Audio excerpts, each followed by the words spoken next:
Chapter 738. The Morgan family as a traitor was condemned by people all over the world. The family property was seized and all of it was gathered to establish a victims' fund, which was used as compensation for the dead and future living expenses for the injured. 150,000 elite soldiers died in battle, 700,000 soldiers were injured, and more than 300,000 of them lost their ability to move and needed to be supported by the country. The amount of money needed to pay for this could not be calculated in a short time. Coupled with the loss of various weapons and equipment in the battle, a huge number was shared among the countries.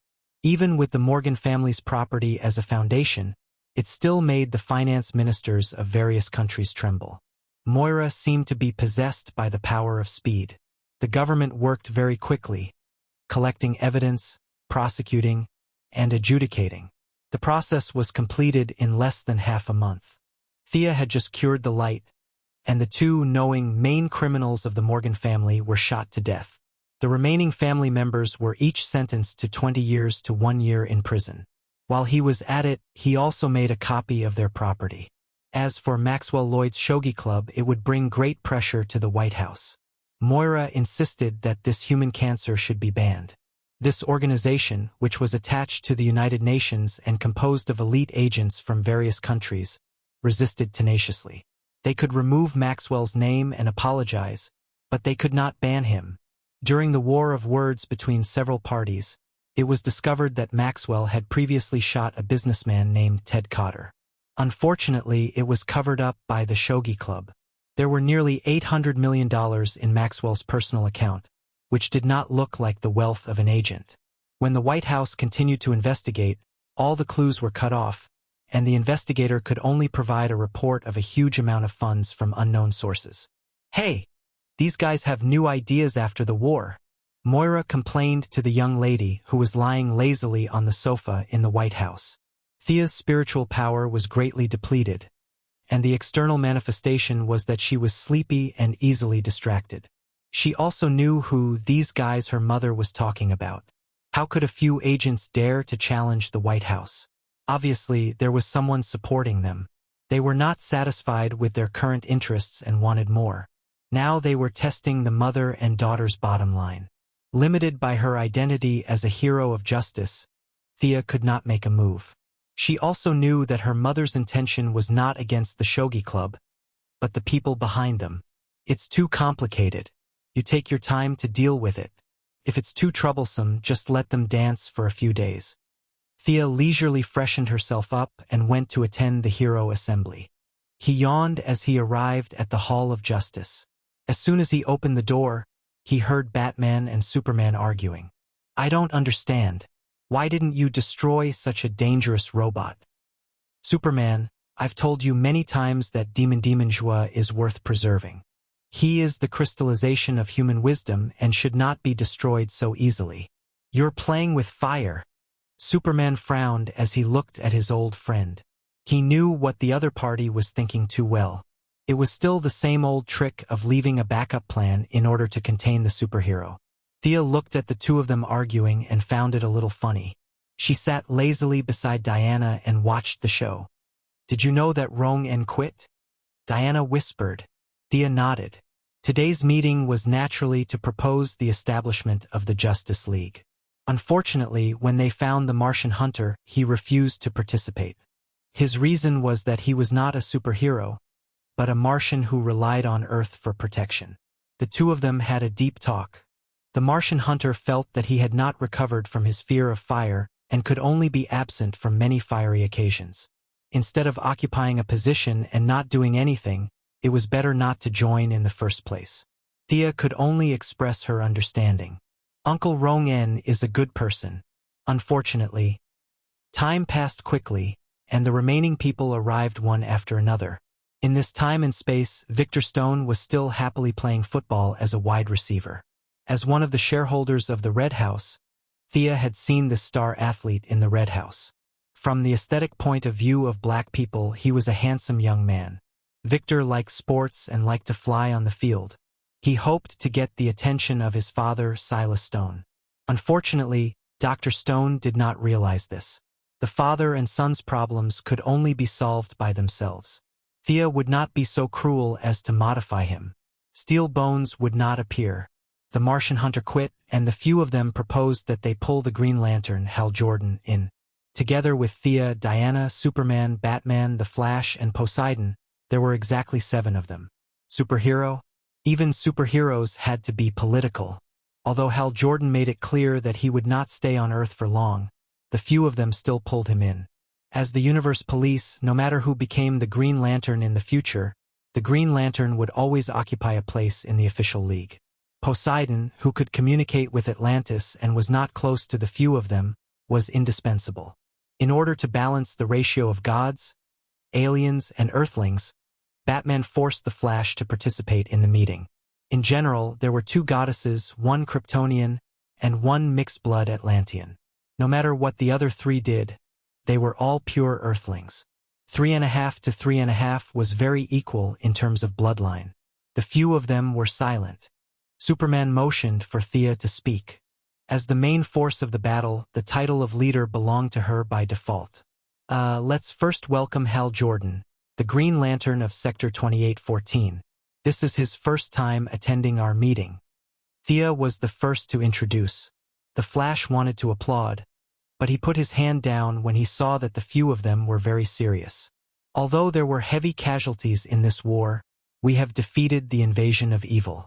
This is not the first time, and I don't think it will be the last. Everyone here is the best of the best. No matter what your background is, we need to unite and be united. This will be our theme for a long time. We are sitting here today to make Earth better and to protect the pure land in our hearts. Although we have ideological disputes, such as whether we should bring hope or fear to mankind, Thea said and looked at Superman and Batman. Or the contradiction between the lanterns. Hal Jordan was still upset about the yellow light. The friction between us and Atlantis is now on the rise again. She looked at Poseidon. Takes 2 to clap.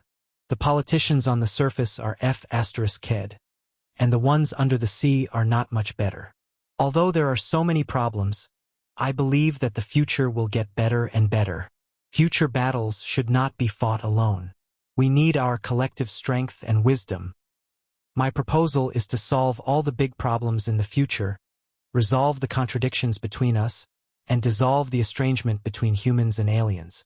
Seek common ground while reserving differences, and establish an alliance, a united Justice League.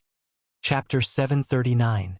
Thea didn't know if it was an illusion, but she felt that the Hall of Justice was filled with holiness. The warm sunlight shone into the hall, and everyone's faces seemed to be plated with a layer of gold. I won't be on Earth often. Does that mean I'll? Hal Jordan was more than willing to show off in front of the people on Earth, but he scratched his head when he thought of his own responsibilities. Thea explained to him, "Our alliance is very loose. Everyone is very capable and has their own things to do. For example, Batman is in Gotham, Superman is in Metropolis, and Diana and I have to go back to New Creation Planet from time to time. This alliance was established to unite everyone. We help each other so that we won't be defeated by our enemies." Okay. I can only say that I will try my best to participate in activities. You know the Guardians of Ura? Thea saw that he was about to say something like F***ck, and quickly stopped him. Go ahead and scold them in front of them. Everyone, do you have any questions? No one had any objections. This far-reaching alliance was thus established. Thea glanced outside under Diana's strange gaze. Sure enough, novels were all lies. There was no golden light for such a great event. This building will be the surface base of the Justice League in the future. I have a lot of training equipment like Superman's red radiation training room and the Flash's speed treadmill. Everyone can come and train if they have nothing to do, Thea said nonchalantly. Superman's face fell. Red radiation training room? Are you sure that's what I need?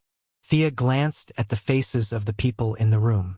It was as if she was saying, if you have nothing to do, I'm going home to sleep? Your high-dimensional design is very interesting. The trouble on Apocalypse Planet can be intercepted by the New World. What about the crisis in our universe? Batman, who lived in calculations every day, still asked a question. Green Lantern can solve all the problems in the universe.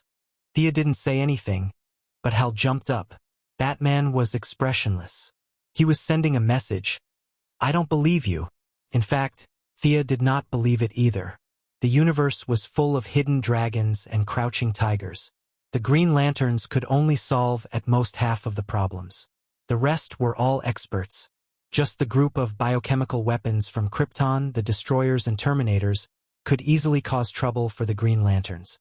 In her memory, there were still a few galaxies that the Green Lanterns did not set foot in. What happened next was not too surprising. In order to intercept cosmic threats, Batman contributed his own Watchtower space base as a foothold and observatory for the Alliance in the universe. The cost of this satellite orbiting the Earth had already exceeded the limit that could be measured by money. The technology contained in it was also beyond the current peak level of human beings. They teleported directly from the Hall of Justice to the Watchtower. In an instant, they came to space from the bright hall. Looking at the blue planet under their feet, the Flash and Poseidon were a little surprised as it was their first time coming to such a high place. Diana and Superman also looked at the large space base. The black walls and silver pipes were a perfect match for Batman's color. There were meeting rooms, training rooms, lounges, and entertainment rooms. It was hard to imagine how an ordinary person like Batman could build such a base in space with existing human technology. Thea tried to feel it with her heart. She was too familiar with this kind of teleportation technology. It was an imitation of the Green Lantern teleportation, and there were some traces of her magical teleportation. Needless to say, this was simulated by Batman using scientific means after collecting various data from her teleportation. The weapons and equipment of the Watchtower were also extraordinary. There were all kinds of missiles, planes, space-based weapons, and so on. If there was a warning in advance, the Watchtower could indeed provide some protection for the Earth. Poseidon was not interested in modern weapons, and Superman pulled him aside to look at the sky scenery. Thea checked the main control system of the Watchtower. Even if her computer skills were not as good as Felicity's, she could see that there were a lot of back doors. However, she did not point it out. Batman must have left a lot of back doors if he had contributed such a giant, which was very in line with his character. I'll share part of the maintenance costs in the future, Thea said. There was no other way. Unlike the Hall of Justice that she contributed, she only needed to find someone to clean it. It did not cost much a year. The Watchtower was such a large sky fortress, and the daily maintenance cost was huge. Diana and Poseidon were nominally princesses and kings, but they did not have much power. They were all poor in the secular sense. Superman and the Flash were working class, and Hal Jordan was a member of the unemployed army. The rest were the two tycoons. Batman contributed the Watchtower mostly because he wanted her to help share the cost. Lord Bat happily took the check from Missy, and the rest of the people shared part of the work. Those who had space survival skills were responsible for external maintenance, and those who did not were responsible for internal cleaning.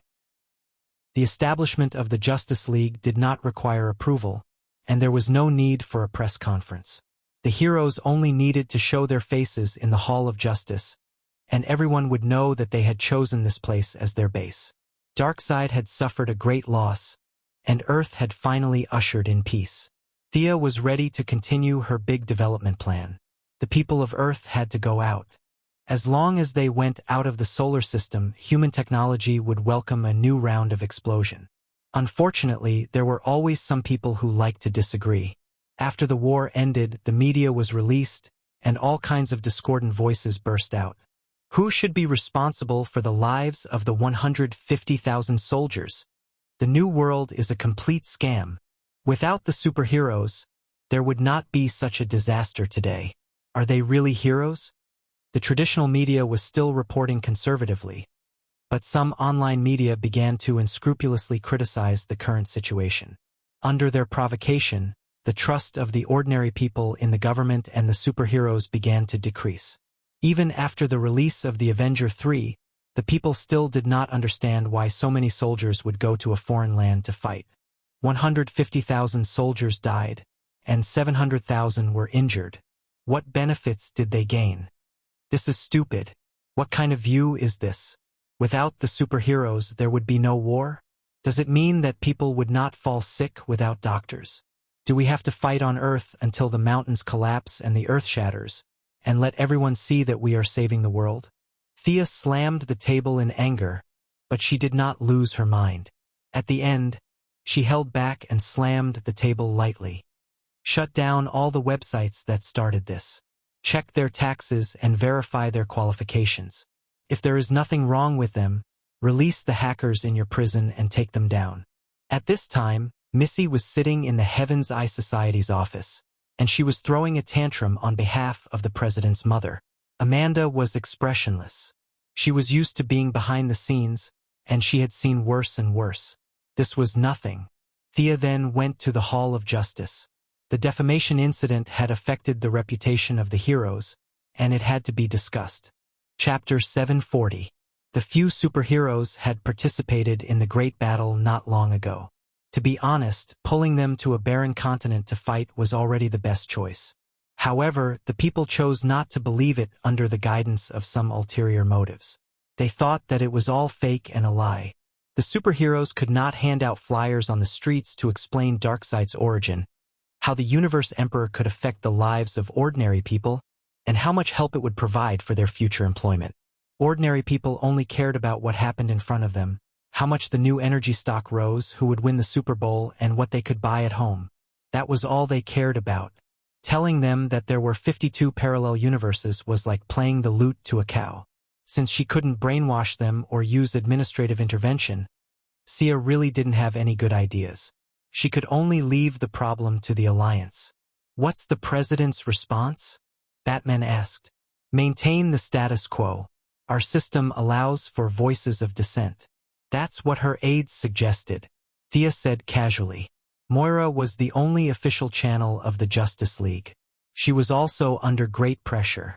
Thea did not want to make things difficult for her mother. It was laughable. The reason Batman could walk into the Hall of Justice so openly was because of the government's amnesty order. No matter how high his reputation was among the people, it was useless. His criminal record was 3 meters high, enough to fill 5 safety deposit boxes. His crimes spanned nearly 20 years. From a legal point of view, he was a real fugitive and the most serious one. His amnesty order was issued at the same time as Luthor. Even though Bruce Wayne had been the chief of the Gotham Police Department for many years, Batman's arrest order had never been lifted. It was only right before the war that he was pardoned. Otherwise, he would have to deal with the government's pursuit while fighting Darkseid, which would be like the original Batman universe. Use your identity as a reporter to explain it. Thea looked at Superman and said vaguely. It had to be mentioned here that Batman had made a bad start. He wore a mask every day, making it so that some of the 7 of them knew each other's identities, while others didn't. For example, Green Lantern didn't know Superman's true identity, the Sea King. Only Superman, Thea, and Diana knew about Batman's true identity. The whole world knew about Thea's identity, so this was easy to handle. The whole world knew that Diana Prince was Diana Prince, but the people didn't know that Diana was Wonder Woman. But the heroes all knew. The remaining 3 intersected with each other, knowing how many of them there were. In short, their relationship was very messy, which made them feel very restrained when they addressed each other. Brother Superman agreed very quickly. Thea knew that the effect wouldn't be too great. Back then, the higher-ups knew that they had to face a crisis, so they were very harmonious. Now that the crisis was over, all sorts of troublemakers jumped out. Seeing that she didn't want to talk, Batman proposed a new topic. The Justice League couldn't rely on the 7 of them alone. They needed new blood. Even if they didn't join for the time being, they could be included in the list of candidates. Okay, I propose one. Green Arrow, Miss Thea said with a normal expression, as if she was talking about a stranger. Batman's face twitched. There was no problem with Green Arrow Oliver's qualifications. The 7 people in this room basically all knew Green Arrow.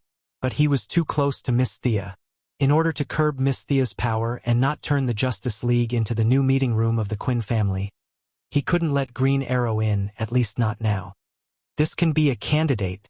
Batman didn't reject it directly. Black Canary? Thea suggested another candidate. Batman was a little depressed. Don't think I don't know about your relationship with Merlin. This black canary is also your relative. He thought about it. A lady with a strong sense of justice. She can also be a candidate. The few of them mentioned a few more names.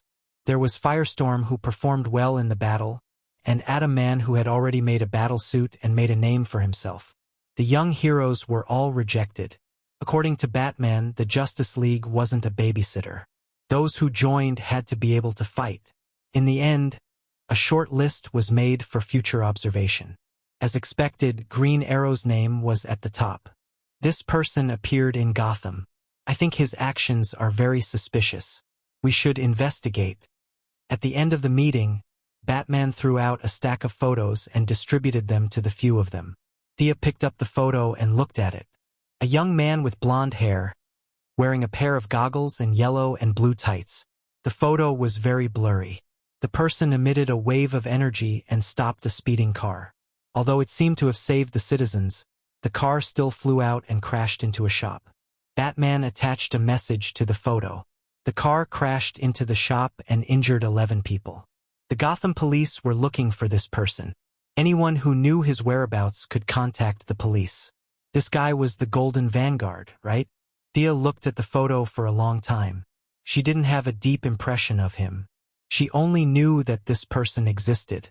This was another transmigrator. If she remembered correctly, he was from the same hometown as Reverse Lightning. They were both from the 25th century. His son was also an old acquaintance of Thea. The famous Wave Rider captain of tomorrow's legend, Rip Hunter. Never seen him before. I don't know him. She didn't tell the truth. After all, the Golden Vanguard wasn't a bad person.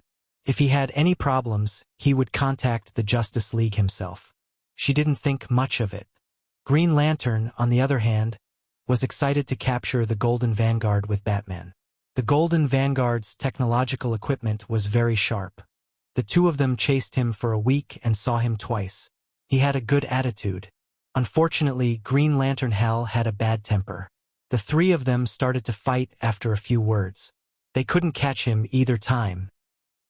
After another meeting, Batman suggested that everyone should go and capture him together. This guy's technology is very advanced, and he seems to have some kind of magic effect. Anyone who appears around him will be unlucky. We've been following him for a week. There were 3 traffic accidents around him. All 3 times we saved the dignitaries who were about to die.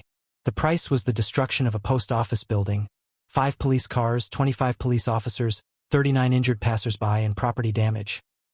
Batman rambled on for a long time before he came up with the conclusion that this guy was a magician, or had some kind of power that brought bad luck with him. Thea almost spat in his face. What kind of magic was that? He was a transmigrator. What was so strange about him knowing a lot of information about the rich people who were in trouble? As for those injured people, it was all because the Golden Vanguard didn't know how to control his power. This guy could be said to be a hero who was arrogant but weak. However, she couldn't say this. Seeing her lover in a difficult position, Diana volunteered to help. The Valkyrie's action was no small matter. In less than 2 hours, they caught the Golden Vanguard like a dead dog. The golden-haired man was brought into the Hall of Justice with a truth lasso wrapped around his neck twice. He then spilled the beans. Chapter 741. My name is Michael Carter. I was born in Gotham City. It's the 25th century in Gotham City. I was originally the quarterback of the team, but I was exposed due to gambling. After that, I found a job guarding a museum at night. In the end, I stole a few pieces of equipment and came to this world. I want to start over, be a good person, be a superhero. The truth was revealed. Everything that was said under the truth noose was the truth. This guy was not a bad person, so they did not make things difficult for him. Go, we'll protect this world. You should return to your timeline. Diana untied the noose and comforted him. As for the Golden Vanguard's suggestion to join the Justice League, they all voted against it. Even the Green Arrow was not in Who Do You Think You Are? Originally, Thea thought that the Golden Vanguard was just a small fry, so she did not pay much attention to it. It was not until Moira brought her a piece of news that she took it seriously. International Justice League? Are you kidding me? Thea looked at the news in her hand and did not know whether to laugh or cry. Just by looking at their leader, she knew how unreliable this organization was. The Golden Vanguard. The leader of this International Justice League was the Golden Vanguard. It was worth mentioning that this name was issued by the United Nations Committee for the Supervision and Management of Supernatural Beings. Another pawn thrown out by those people, right? There was nothing that could not be said between mother and daughter. A committee that she had never heard of randomly put a few officials in front of the stage and then used the name of the United Nations to form a team to fight against the alliance. It was full of the style of a politician. Thea did not need to look at the report to know that the Golden Vanguard was still dreaming of being a superhero. Unfortunately, he did not know that he had become a pawn of those people. From the bottom of his heart, the Golden Vanguard did want to help others. Unfortunately, the records of the 25th century only recorded the rich and powerful. The history books would only write that on a certain day, a certain financial group's chairman, or a certain state's senator was killed. It would not write that ordinary citizens were killed by a certain neighbor, or how many people in the slums froze to death in winter. These were not recorded. This guy was very characteristic of a transmigrator. He followed the map and saved a lot of people, but in the end, he found out, why are all the people I save rich people? His reputation was indeed high enough to cause a group of people to misunderstand him, thinking that he was someone who fished for fame, even though he was originally. The International Righteous Alliance is currently recruiting. It is estimated that they will officially appear at the United Nations at the beginning of next month. Are you interested in taking a look? Thea gave it some thought. She had nothing to do at that time anyway, so she might as well go. She wasn't even afraid of Darkseid. She didn't attack those small fries only because of the rules of the game. Go, use your status as the first daughter to take a look. Do I need to get rid of some of them? Thea asked as if nothing had happened. The politicians thought that they were doing it discreetly, but in fact, without a new god like Desard to cover them up, their little tricks could not be hidden in front of the deity of trade. It was too easy to cause a fire or a car accident to deal with them. Moira thought for a moment. She had always known that her daughter was not a pure person, so she was not surprised. We can't deal with too much at once. Let's deal with 1/10 first and see their reaction. The mother and daughter pair had very viciously decided the fate of several families and dozens of people. It was not suitable to have a big change of blood. Instead, they created some unexpected conflicts, such as having two long-cherished families fight each other. Who would know? It was impossible to tell who was behind the scenes from the outside. As for who to suspect, it was better to let them be on tenterhooks and be paranoid. How are the preparations for the business alliance? Moira asked. It has entered Pluto's orbit. It's best if we can find it here and establish a trade relationship. The Neutral Business Alliance had been providing her with various resources. Now that Earth's technology was almost established, it was a little difficult to enter the universal era. However, with the support of the Neutral Business Alliance, the speed would increase instantly. The mother and daughter's plan was to put on a show to divert the attention of the ordinary people. Interstellar trade. How classy. On the other hand, they would use underhanded methods to intimidate those unruly wolves. With both methods, it would be easy to resolve the situation. By the way, what's in the black land that you circled in the New World? At the end of their conversation, Moira suddenly thought of this and asked. The military and those families have sent people in to investigate.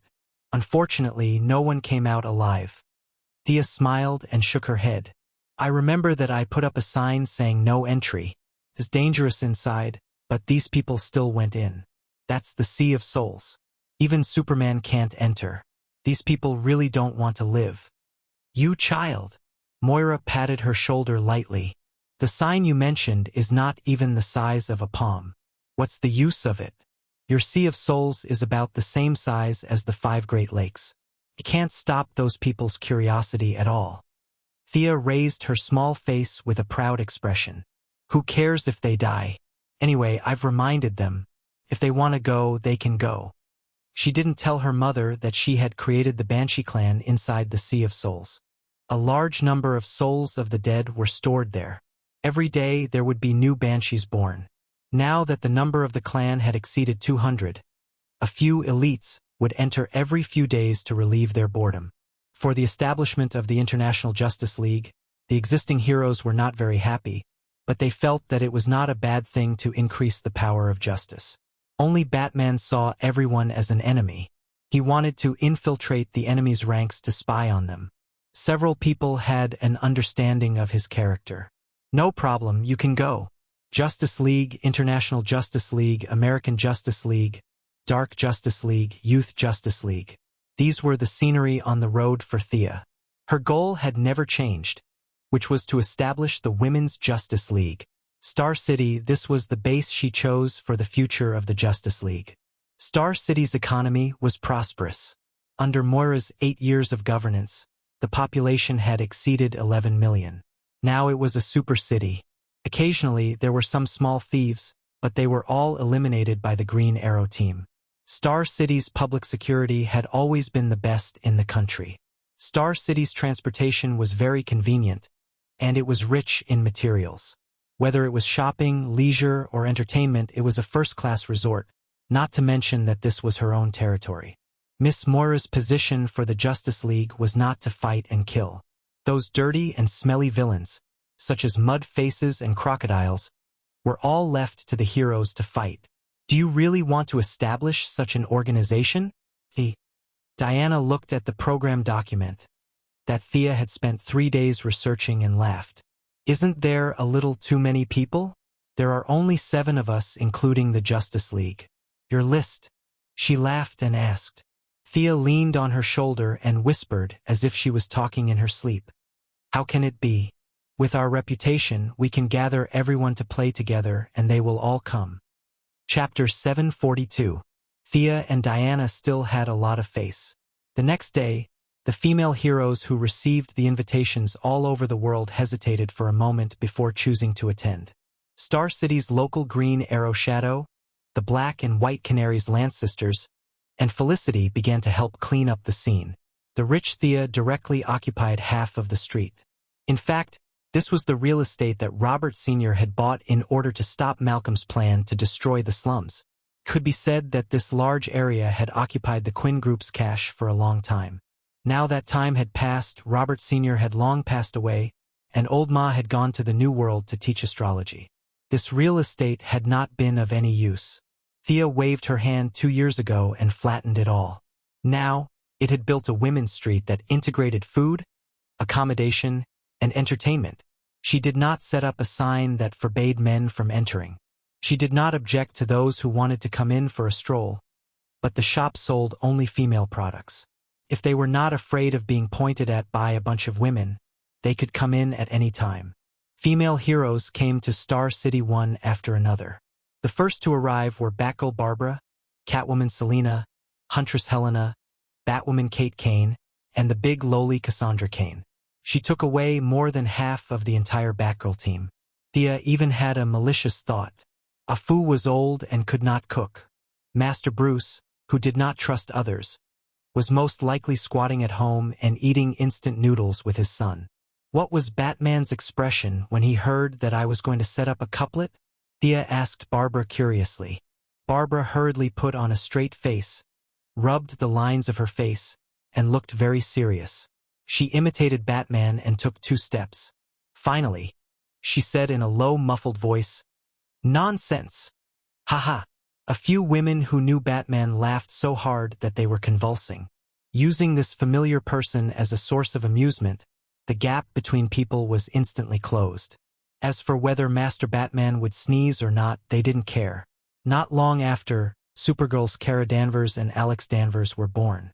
Princess Starfire and Martian Manhunter's niece Megan. Superman's wife, Louise Ryan, the Flash's girlfriend, Iris West, and the Sea King's wife, Mira. All the superheroes' family members rushed to the scene. Many independent heroines had also come. Mary McBee, the female fox who wore a tribal necklace and could use the abilities of any animal. Raven, the big lowly who left Thea 2 years ago to attend high school alone. Hal Jordan's girlfriend, Carol Ferris of the Purple Lantern Corps. The Sea King's little friends, Yavala, and the Prophet Cassina. Zatanna, Poison Ivy, Lightning Lady, Frost Killer. There were also Blazing Beatrice and Isidora who were preparing to join the International Righteous Alliance.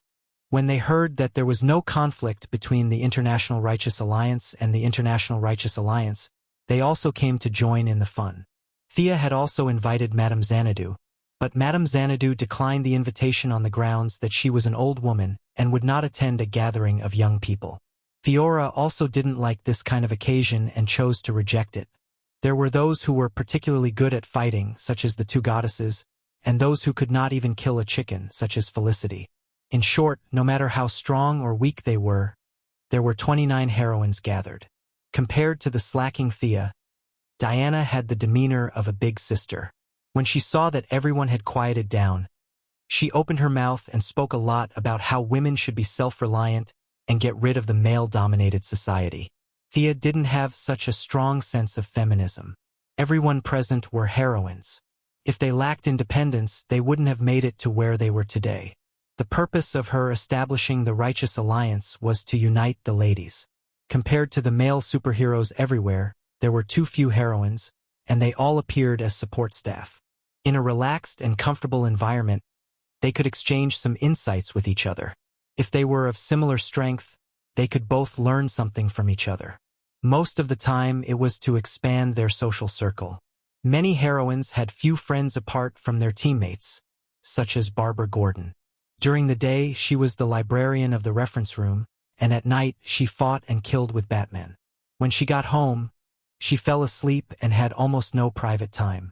Ladies and gentlemen, No, it's a slip of the tongue. There are no men here today, Thea said in a relaxed tone to ease the atmosphere. Everyone here is the elite of the elite. The purpose of my initiative to establish the Righteous Alliance is to give everyone another platform to communicate and learn from each other. Heroines aren't appendages to male heroes. They should have their own voices, but we shouldn't make ourselves too nervous. Only by understanding the world and seeing the beauty of this world can we have enough faith to protect it. We won't use hope to move the world, nor will we use fear to frighten the bad guys. In my opinion, this is a little biased and arbitrary. Everyone should have their own view of the world, but we can't use one standard to apply to everyone. Our purpose is to be tolerant, to use the unique perspective of women to observe the world and change the world. All right, I finished speaking. Our Female Justice Alliance is officially established today. Still the same thing. Even if the mission is heavy, don't forget to laugh. The more happy memories there are, the stronger the belief to protect. The heroines applauded respectfully. This opening was over. You have a deep understanding of protecting? The Valkyrie teased her. Thea laughed. She wouldn't say that this sentence was extracted from the memories of the protagonists. Wasn't it a habit of heroes to recall the beautiful past and defeat the enemy? Half a block and a short coastline were drawn together by her. Whether it was swimming, fitness, sunbathing, shopping, training, or beauty treatments, there were all kinds of places. With her wealth, she even created many entertainment programs that were popular in other planets. Diana once asked if she should give the heroines some funds for their activities. Thea thought about it but didn't say anything. Heroines generally had high self-esteem. Giving money to others didn't have any practical use other than showing that they were rich. Could easily cause the opposite effect. In fact, most heroines didn't lack money. For example, Felicity was an executive, while Carol Ferris's family ran an airline. Zatanna was the descendant of an ancient family. Frostdora was the princess of the Norwegian royal family. They naturally didn't lack money. Otherwise, there were those like Shadow and Laurel who had rich boyfriends. The poor studied and the rich fought. This saying was true most of the time. A few familiar heroines went out to play in 2s and 3s. Half a block was filled with heroines. It had to be said that this was quite rare. They took off their combat suits, threw away their swords, put on light makeup, and changed into casual clothes. They walked on the comfortable streets with their companions. They didn't have to walk through tall buildings in the hazy night. They didn't have to carefully avoid the rain of bullets. They faced the sun calmly like ordinary people and walked into the shops. This kind of time was too rare for them. Chapter 743. The heroines could fight back and forth among thousands of soldiers and horses, so she didn't need to arrange any guides. Sia and Diana were dressed very casually. They went out together arm in arm. "Are you feeling better?" Diana asked as they entered the cafe and ordered a cup of coffee. "More or less, but there are still some problems." Diana was the only one who understood Thea's current situation. Defeating Darkseid was not an easy feat. She had used up a huge amount of divine power in a short period of time, and it was a burden on her mental state. This was also why she was so dizzy every day. She did not have the energy to think about anything else. She only put up a no-entry sign in her soul sea. This was not a joke. She simply did not have the energy to enter. Darkseid's divine power must still be lingering in the sea. She could only put it aside for now. As for the Earthlings who were not afraid of death and thought that there were many secrets hidden in the sea, she would just let them be. In the fight with Darkseid, the dark divine power had infected part of her. She had her own understanding of the dark domain. She could get rid of it with time. Otherwise, her origin would be damaged. "How long do you think Darkseid will take to recover?" This question stumped Thea. She had not thought about it. She took a sip of her coffee. The warm coffee flowed down her throat and into her stomach. The warmth was very comfortable. I'm trying my best to dissolve the dark divine power. He has more soul divine power in his clone. If he doesn't want to give up his clone's divine power, he'll have to dissolve my soul divine power before he can merge them again. Theoretically speaking, I think it'll take 2 years. Because of his level, he has more tricks up his sleeve than I do, so the process might be shorter. However, to recover and replenish his divine power, I think it'll take at least 3 years. 3 years, huh? Diana was silent. She had done her best in this battle. Unfortunately, she had not done much damage. The difference in strength between her and the great Lord of Darkness was too great. Thea grabbed her hand. "Don't worry. I'll be back to normal in half a year. Father will also be mostly recovered. Next time, even if he fights in his true form, we'll have a good chance of winning." All right. I believe you." Looking at Diana's determined gaze, Thea didn't know what to do. In this world, the only one who could infinitely improve was Superman.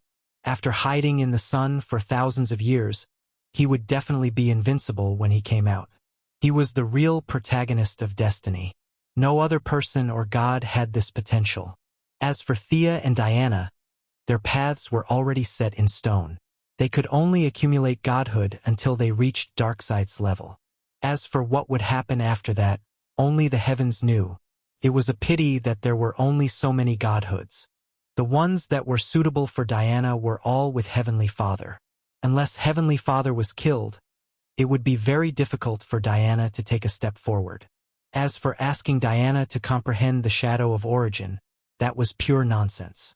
Not to mention whether or not she could comprehend it, even if she could, Diana's personality would change greatly. Without her sunshine-like warmth, Thea herself would also sink. When that day really came, it was simply unimaginable. 2 demonesses, torturing the earth and attacking the apocalypse star and the new star of creation, killing all the old and new gods and returning the world to its original state. That was really good and powerful. Diana's warmth was the most important thing that kept Thea's heart. Thea couldn't let her see the shadow of origin. "Let's go to the beach to sunbathe?" she suggested, seeing that the atmosphere was dull. Diana didn't care. When they were about to walk to the beach, they realized that neither of them had brought swimsuits. The customs of the Amazon were originally from ancient Greece. Diana grew up on Paradise Island, which was full of women. At first, she didn't have the concept of swimsuits at all.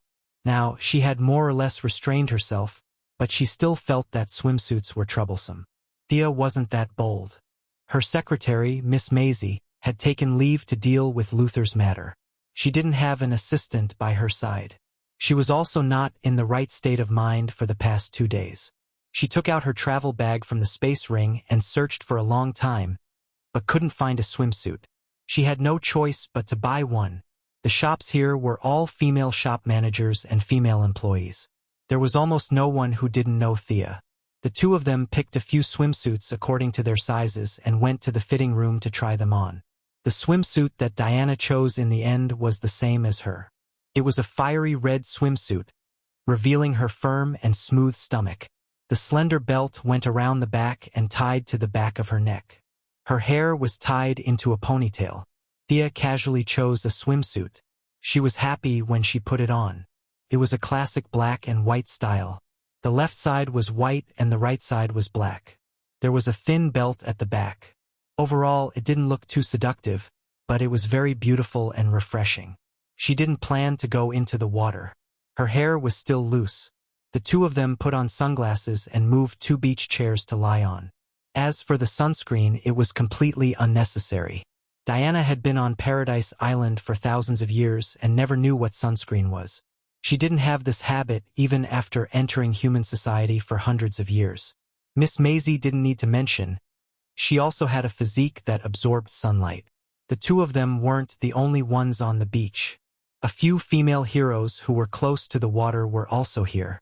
Mela the water controller, Caitlin the frost killer, and Dora the ice controller were seriously practicing. Inadvertently looking over, Thea realized that Dora's energy attribute was very similar to that of a mage. It was just that the way she cast spells came from her bloodline. She had the ability to control and create ice. When she gave it her all, her eyes were white and she could control the weather. She could even create a strong snowstorm. Ice arrows, ice walls, ice storms, and all kinds of ice applications were used by the three of them. The Queen of Atlantis, the descendant of a human scientist, and the Norwegian royal family. The three of them had similar abilities and combat power. Waves and ice were constantly being created and transformed between the three of them. Each of them could see that the other party's method of energy circulation was completely different from their own. Although they could not learn it, they could use the other party's knowledge to improve themselves. By learning from the other party's usage of ice, they would be able to improve themselves. Thea took a few glances and stopped paying attention. The strength of the three of them was not bad, but it stopped at a decent level. With a wave of her hand, she created a barrier and blocked the cold current. Under the warm light of Hushi, she relaxed and slowly fell asleep. He didn't know how much time had passed when he heard shouts in his ears. Only then did he slowly wake up. Faster! Faster! She knew it was Felicity from the loud voice. Go Mela! The accent was a little strange. It seemed to be the Sea King's little friend, Yavala. The rest of the guys were also watching the show. Thea took off the sun hat on her face and looked over. She couldn't help but laugh. She saw a few female heroes shouting excitedly on the shore. Diana was competing with Mela in swimming. Chapter 744. Diana's popularity was not bad, and there were many people cheering for her. Her movements were very graceful. Her arms swung in turn, and great strength flowed in the lines of her muscles. The blue seawater was lightly swept behind her, and her 2 long legs kicked the water elegantly. She and the water had reached a kind of extreme harmony. If Diana was like a fish, then Mira herself was a fish. She nimbly twisted her waist and swung her legs, and her whole body darted forward as if the resistance in the water did not exist. She ignored the resistance and gravity of the water. She did not need to paddle and paddle like a human. She was like a sharp arrow that had been released from a bow, piercing through the water. When Thea began to watch, they had just finished their warm-up and were each exerting their strength. Diana's swimming skills were very pleasing to the eye. With a few consecutive strokes, she overtook Mela with the help of her divine power and was 5 or 6 meters ahead. Mela smiled. Swimming to her was as natural as breathing. She did not make any extra movements and easily overtook Diana with the help of the current. There was not much suspense in the competition between the two girls. Even if the Valkyrie used all her strength, she was still no match for the Atlantean. Mela was much faster than her. Even if she was no match for Diana, she still swam the entire distance. You're awake. Thea handed a towel over. Diana did not look dejected as she dried her hair and asked casually. Thea nodded and curled up in Diana's arms like a lazy cat. Seeing her like this, Diana knew that she was not awake yet. She coaxed her back to sleep. You're making my heart ache. Diana made the bed and threw Thea onto it. She gently stroked her furrowed brows. This girl kept saying that this was a child and that was a child. In fact, she was also a child. She had inexplicably shouldered the burden of the entire world and fought so hard to defeat the enemy. Ordinary people did not understand and were full of sarcasm, gossip, and doubts. Diana was actually very angry. Even her belief in protecting was almost shaken. She fought so hard just to protect this group of people. Were they worthy? However, looking at Thea's weak and powerless appearance, she hid everything in the bottom of her heart. It had nothing to do with those arrogant people. This was her true goal to protect. The next morning, the young mistress rubbed her sleepy eyes and opened the thick curtains. Only then did she realize that it was already past 10 o'clock. I actually slept for such a long time? Stretching himself, he was unexpectedly in good spirits. Putting down the burden and having someone by his side to look after him, that feeling was really relaxing. Activating her supervision, Thea could see everything clearly. She couldn't help but sigh. These women had gotten to where they were today partly because of fate, but mostly because of their personalities. They were a bunch of tough women who couldn't stay still. The female heroes were now competing in the martial arts field. She changed into a casual outfit and walked over slowly. The training field was originally a gymnasium, but now it was completely private property. The huge martial arts field was divided into 9 sections. The outer section was an ordinary martial arts field. In order to take care of personal habits and privacy, there were 4 sealed rooms and 4 open-air arenas. The middle room had a superpower suppression effect. Even Thea's ability would be suppressed by more than half if she went in. In order to prevent the female heroes from going into play and the bad guys blocking the door and shooting at them, the superpower suppression device was placed in the center of the field. The control system was controlled by Gideon, and there was an emergency gem underground that could teleport them to the new world. At this time, the Danvers sisters were training in the central room. They were similar to her cousin. Without the Kryptonian attribute bonus, Kara could not defeat Alex, who had undergone strict special agent training. This was the result of being trained by Fiora several times. The original space-time was probably worse. Kara, the Supergirl, was beaten black and blue by her sister, but she had a good learning talent. She could quickly master everything related to combat. Thea only watched for 5 minutes and noticed her improvement. Although the improvement seemed small, it was quite amazing compared to the people on Earth who had to persevere and practice to improve. The other few sparring partners were ordinary people. Laurel's lips were a little swollen, as if she had been slashed by a wooden sword, but she still persisted in sparring with Barbara. White Canary Sarah Lance was having a duel with Batwoman Kate Kane. She had been trained by the Assassin League and her skills were a notch higher than Batwoman's. However, her opponent was equally experienced and it was impossible to tell who would win in a short period of time. Diana was also suppressing her strength and sparring with the big lowly Thea. The big lowly's martial arts talent could be said to be earth-shattering. Now that she had received careful guidance from Batman, Diana did not use her divine power, sword, or shield. She was not a match for her at all with only her Amazon martial arts. Thea estimated that she would be defeated in a minute. The rest of the sparring partners had special abilities and magic. They were either gesturing with each other or discussing some theories with each other.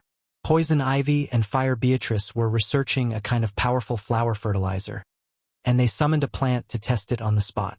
Ice Dora knew Zatanna, and the two families were somewhat related. They were talking about the effect of bloodline on magic power. Of course, not everyone liked to fight so much. There were always a few exceptions. Thea saw Princess Starfire and Lightning Lady. The two of them were excitedly telling the Martian girl Megan about their experiences on television. Lightning Lady talked about her past as a host, and Starfire also talked about her new show. When they talked about the fanaticism of the fans, the two women's faces were flushed red, causing Megan to be amazed. She wished that she was the one surrounded by the crowd. The three fellows at the periphery were even more unique. Felicity, Iris West, and Louise Lane, the three powerless women, were sitting together, discussing their experiences in terms of wedding dresses and childcare. Black Lady Ayres talked about her relationship with Barry, and the problems she was facing now. The two of them, who were childhood sweethearts, were already living together, but they still felt that something was missing. The other two experienced ladies analyzed the crux of her problem. They were too familiar with each other. It was not easy to do it. Wedding dresses, decorations for the new house, wedding preparations, the three women talked more and more about common topics. Although there was an accident, the child was already 10 years old, and Louise was quite experienced in this aspect. She taught the two women who were preparing to walk down the aisle. She talked a lot about her wedding decorations, what she did on the day before, what she did on the day, and what she did after the wedding. As for her childcare experience, the child was already 10 years old. How could she have any childcare experience? Thea was speechless. She had thought about taking in these three fellows for a long time. It was impossible to expect them to fight criminals in capes. It was already a blessing for a hero not to cause trouble. However, as the wife of Superman, the girlfriend of the Flash, and the girlfriend of the Atom, they had the qualifications to join the Women's Union. Chapter 745. Thea. Come here and spar with the little girl. The lady was in a daze when she suddenly heard Diana calling her. She quickly looked over. She saw Diana waving at her from afar. The competitive Valkyrie couldn't hold on any longer and managed to maintain a draw. She didn't expect the big loli to be so powerful and quickly called for reinforcements to replace her. Hee. Thea was about to laugh when she saw the Valkyrie glaring at her. She quickly restrained herself. She took off her coat and revealed the elastic singlet inside. Her hair was also tied up. She took a deep breath and placed all her divine power in the deepest part of her body. She also wanted to see how powerful Cassandra was. Do you want to take a break? She asked. The big loli shook her head, indicating that she was fine. Her fighting spirit is very high. How troublesome. Thea didn't have such a strong desire to win.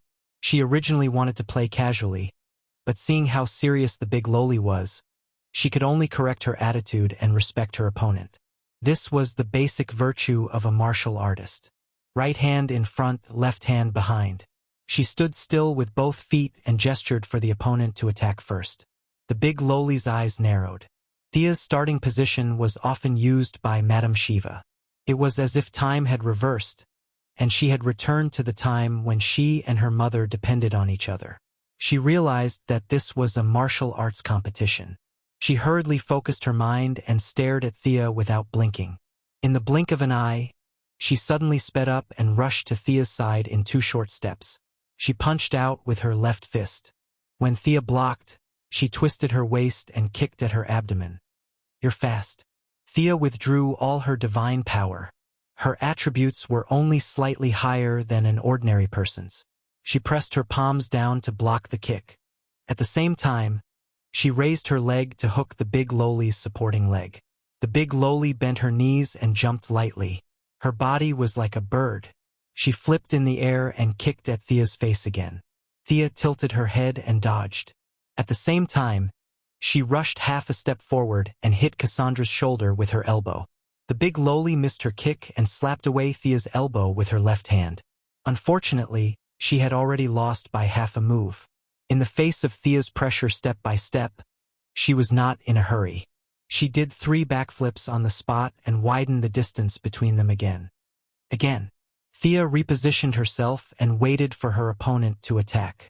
The two of them leaped up like rabbits and swooped down like hawks. After exchanging a few blows, their levels could be seen. Although the big loli's attacks were fierce, her reaction speed and battle awareness were at an extremely high level. But compared to Thea, she was still lacking. Thea's talent in martial arts was not bad. After all, she was what Malcolm called a natural warrior. However, this good depended on who she was compared to. She was average, but she was nothing compared to the big loli. Fortunately, she did not walk the path of martial arts to the end. Now that she stood at a different height, she naturally had a new perspective on martial arts. Although this process could not be replicated by others, she called herself a contemporary martial artist and no one would object. On the other hand, the big loli's body was not fully developed yet. Secondly, her martial arts were still in the ascendant stage and her combat experience was not rich enough. It was obvious from her kick that she was a little impatient. Continue. Thea waved her hand and motioned for her opponent to continue the attack. Their attacks were fierce and ruthless. The few heroines who were competing slowly stopped. Even those who were discussing the wedding dress were attracted. Kara was also dragged out by Alex like a dead dog to watch. Her attacking style is very similar to the Alliance's martial arts. I've known her for so many years, but this is the first time I've seen her fight like this. I always thought she was from the mysterious side and did not know any martial arts. Although there were many examples of Ms. Shiva's martial arts, White Canary Sarah Lance could see Thea's background with just a few glances. This was too familiar and it was difficult to mistake. Was this young lady related to the Alliance? She could only ask her sister, Laurel. Laurel vaguely had some guesses, but she was very smart and did not ask anyone for confirmation. Was the truth important? As long as everyone was together in harmony, it was more important than anything else. If she wanted to know the truth, she felt that Batman must have some inside information, but she had never asked. She used the excuse of not knowing to fool her sister and watched seriously. There was almost no growth potential in martial arts in this world. It was impossible to break through the void and become a celestial being. However, it was impossible not to practice. Not to mention Laurel and Barbara, who relied on their martial arts to survive. Even Zatanna and Zach Kong knew some martial arts to some extent. Because of this, they could see the essence of the battle between Thea and the Big Lowly. There were many female superheroes, but there were almost no women in the martial arts category.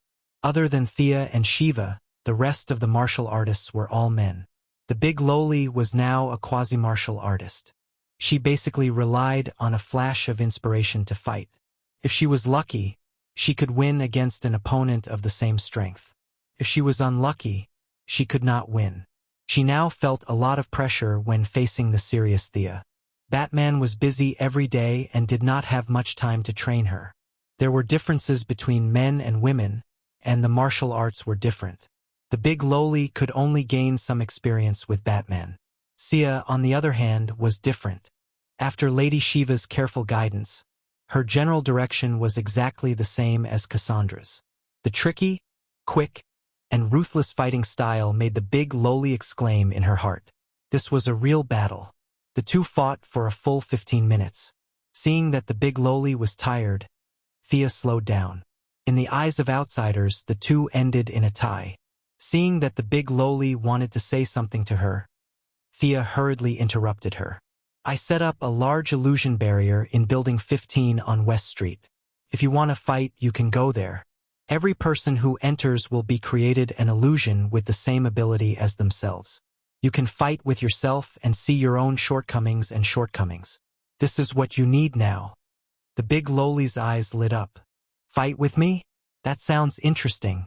She bowed to her, picked up her clothes, and went to find the so-called Building 15. I think you're just lazy. The Valkyrie easily exposed her intentions. Thea scratched her head. She was so busy now that she really had no time to teach children. She set up a large illusion.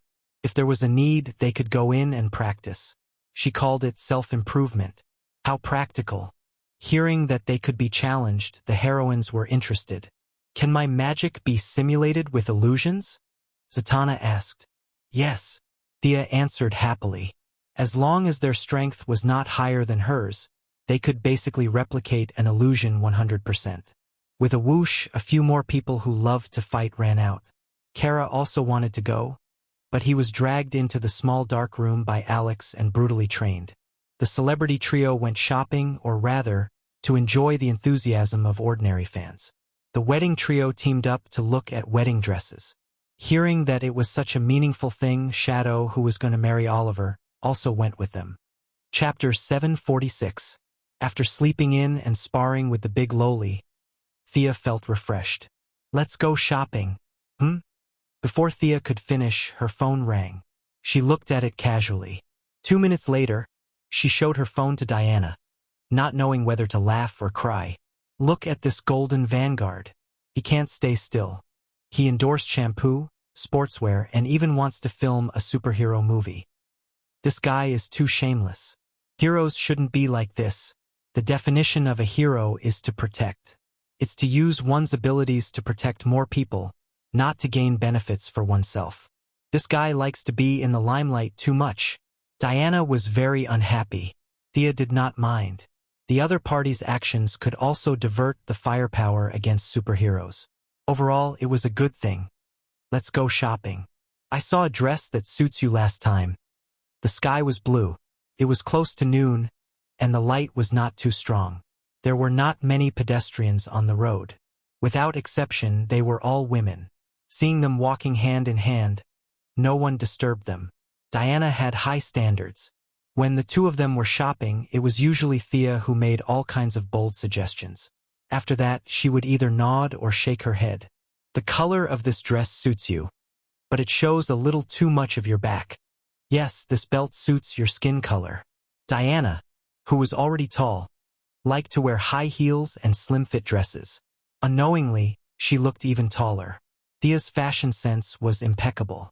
With the blessing of the art god, she could look stunning without revealing her skin or a deep V-neck. Under her careful selection, Diana chose 2 pairs of boots, a pair of high heels, 2 dresses, and a belt. As one of the richest people in the world, Thea did not even have enough clothes to wear. She only chose 2 t-shirts and a pair of boots. Did you see that? Her legs are so long. They are so close. I heard that they are. I'm so envious. Did you see the news on the website? They all said that the taller woman is Wonder Woman. The 2 goddesses walked past many shops. Many shop assistants were whispering in corners that they could not see. Unfortunately, their words fell into the ears of the goddesses. Thea nudged Diana's shoulder. Your identity is about to be exposed. Haha. This was something that couldn't be helped. Their relationship was too close, and they didn't deliberately avoid it. No matter how serious their face blindness was, there were always a few people with normal eyes. It was only a matter of time before their identities were exposed. Let them be. It's a pity that my job is going to be ruined. Valkyrie revealed a rare coquettish expression. I'll take care of you. Eldest Miss patted her chest and promised. The 2 of them smiled. They both knew that this was impossible. Diana's personality was too strong. She would not stay idle. After strolling around leisurely for half an hour, a little trouble came looking for him. Dr. Quinn, this girl wants to see you. The staff member pulled a small girl over. The girl had blonde hair. She was not tall and was a little thin. She looked to be about 16 or 17 years old. She wore a blue mask and blue tights with a large 5-pointed star painted on it. From afar, it looked like the American flag was draped over her body. The clothes were just accessories. The girl's belt and cane contained a lot of energy. The 2 goddesses couldn't help but take a second look. I intercepted your communication signal. I'm also a heroine. Why didn't you invite me? The girl said a little angrily. Thea smiled playfully. Another naughty child. However, this one seemed to have a gentle temper. Even when she was angry, her words were still organized. The other party was obviously looking for Thea. Diana stood quietly and didn't say anything. Thea pretended to ask, "Little girl, what abilities do you have? Have you done any heroic deeds?" The little girl looked like she was going for an interview. She nervously gripped her cane. I can fly. I can also control some energy." Perhaps she felt that her words weren't convincing enough.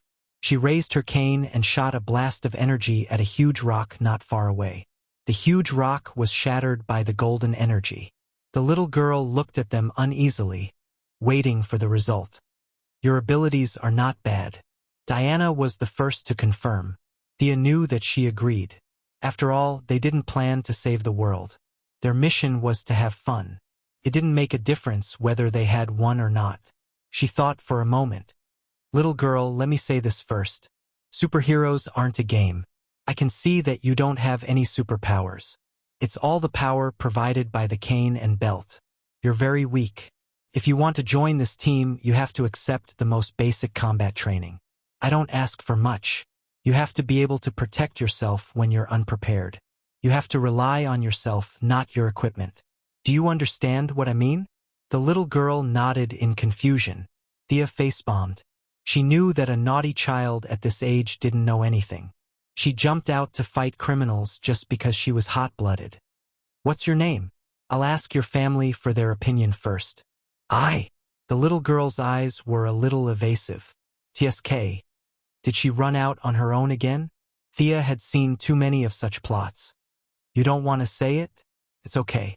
You look like you flew all the way here. The satellites along the way should have captured you. Let me check." Thea took out her phone and searched. The little girl didn't believe that she could find out her identity so easily. She looked at her a little angrily. The rookie heroine's route was directly marked by the Quinn Corporation satellites and the watchtower. Then, the information of the local residents was retrieved and their facial expressions were simulated. In less than 2 minutes, the results were displayed on Thea's phone. "Courtney Whiteman?" Thea looked at the little girl with a smug expression. The other party was shocked. "She saw through me so easily? What a pity that I had prepared this costume for 2 nights. Thea looked like an experienced person. She called Courtney's stepfather according to the contact book. She talked to him for a long time. She put down the phone and said under Courtney's expectant gaze, "You're not allowed to go on missions until you complete the basic training. Think of a code name for yourself." "Starchaser. I want everyone to call me Starchaser." Thea nodded. She had accepted this quasi-hero who had brought her own rations. The deeper reason was that she wanted to train this little girl. No matter which couplet she was in, her national flag outfit was very popular. She was a natural team spokesperson, just like the American team next door. Alex helped train this little girl. She's called Starchaser. Thea opened the door of the training room and temporarily rescued the dizzy Supergirl. Alex enjoyed the pleasure of teaching. He pulled Starchaser into his small classroom without hesitation. Chapter 747. Courtney, the rebellious girl who ran away from home, had no foundation in combat. Even without her superpower equipment, she was not as good as Kara. The 2 girls were beaten to a pulp by Alex. Leaving them to train in full swing, Thea clicked her tongue and continued shopping with Diana. When the sun was setting, the 2 of them bought a bunch of things. While they were packing, they saw 2 figures flashing across the sky. "Hurry, hurry up. You can't beat me." The 2 girls, Supergirl and Starchaser, flashed across the sky like crazy. "Hee. Looks like they've been holding it in for too long," Diana said in amusement. Thea was also a little amused. It must have been hard on these naughty girls to train with their superpowers suppressed for an entire day. The 2 girls put down their things and went to soak in the hot spring. This was definitely a private place. She had set up a magic circle around the hot spring, and all male creatures would be bombarded by magic if they approached. Without the cover of clothes, the difference between good and bad figures could be seen at a glance. The competitive mentality between women was no exception, even among a group of righteous heroines. Most of the members of the female righteous couplet were gathered in the hot spring. They pretended to look straight ahead amidst the mist, but in fact, they were secretly observing other people's figures from the corner of their eyes and comparing them to themselves. Despising those shorter than them and despising those bigger than them, this was the silent war between women. Most of the heroines had excellent eyesight. In a space that was not too big, as long as they wanted to, they could basically see everything. In the mist, some people casually raised their hands, and some people casually shook their heads. Everyone wanted others to see their beauty under the cover of their combat uniform. Other than the married trio, the rest of the heroines were all extraordinary people. The rhythm of strength and beauty was hidden deep in their bodies. Their bodies were beautiful, and their lines were soft and full of tension. They did not have the muscles of the male heroes, and the heroines showed a calm and elegant side. When Thea and Diana came in, they caused a slight gasp of surprise. Diana was the tallest of the women.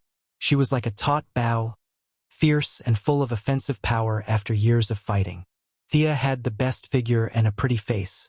Her eyes seemed to be able to see through people's hearts.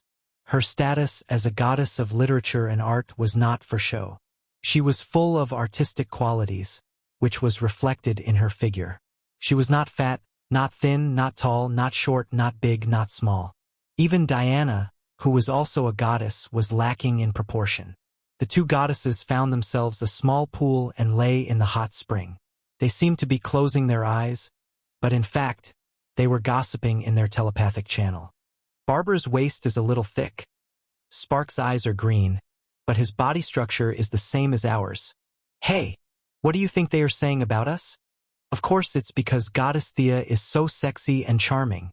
Eldest Miss was about to speak when she heard footsteps. She knew that another woman had entered. She quickly turned her swan-like slender neck to look at the entrance. There were many people who were doing the same thing as her. It was just that some were doing it secretly while others were doing it openly. Supergirl, Starchaser, Martian Girl, Raven, and Cassandra, who had been fooling around for half a day, felt contempt the moment they entered the hot spring. They were just a few children. This was the first thought in the minds of many heroines. Raven's development had always been slow due to her Tripalace demon bloodline. Now, her body was about the same as a flat plate. Cassandra had been practicing martial arts too hard and had been running around with her mother. Her development was also very slow. The Martian Girl was very shameless. Her body was obviously average, but when she saw the other girls looking at her, she used her special ability to control the density of her body and made herself look hot. When she turned around and saw the dissatisfied gazes of her friends, she scratched her head and retracted her body. Kara was the oldest. She had a job and pocket money, so she ate without holding back. Now her body was bloated like a balloon. However, she was still not as good as Starchaser. Starchaser was 3 years younger than her, but her body was at least a cup size lower than hers. Usually, she was wrapped in tights and could not be seen. Now that she looked like this, she had developed quite well. When the group of perverted sisters saw that the half-grown children were not interested, they all turned their gazes away. Thea did not want to be surrounded by a group of people. She set up a barrier in front of her, blocking all sight and sound. The people outside could not see them, but they could see outside. The two girls stretched out their legs to compare. "Your legs are still longer than mine," Thea said embarrassedly. Diana cautiously glanced outside and felt the magic flow of the soundproof barrier. Even Zatanna wouldn't be able to eavesdrop on them. She slapped away Kara's hand that was stroking her leg. "That's my only strength." Thea bit her earlobe. "Who said so? Your fingers are also very strong, unlike us mage-type gods who are weak and powerless, right?" After saying that, she stretched out a slender index finger and stroked Diana's red lips. Her finger and her tongue mixed together, and the two of them looked a little intoxicated. "You're not thinking of playing here, are you?"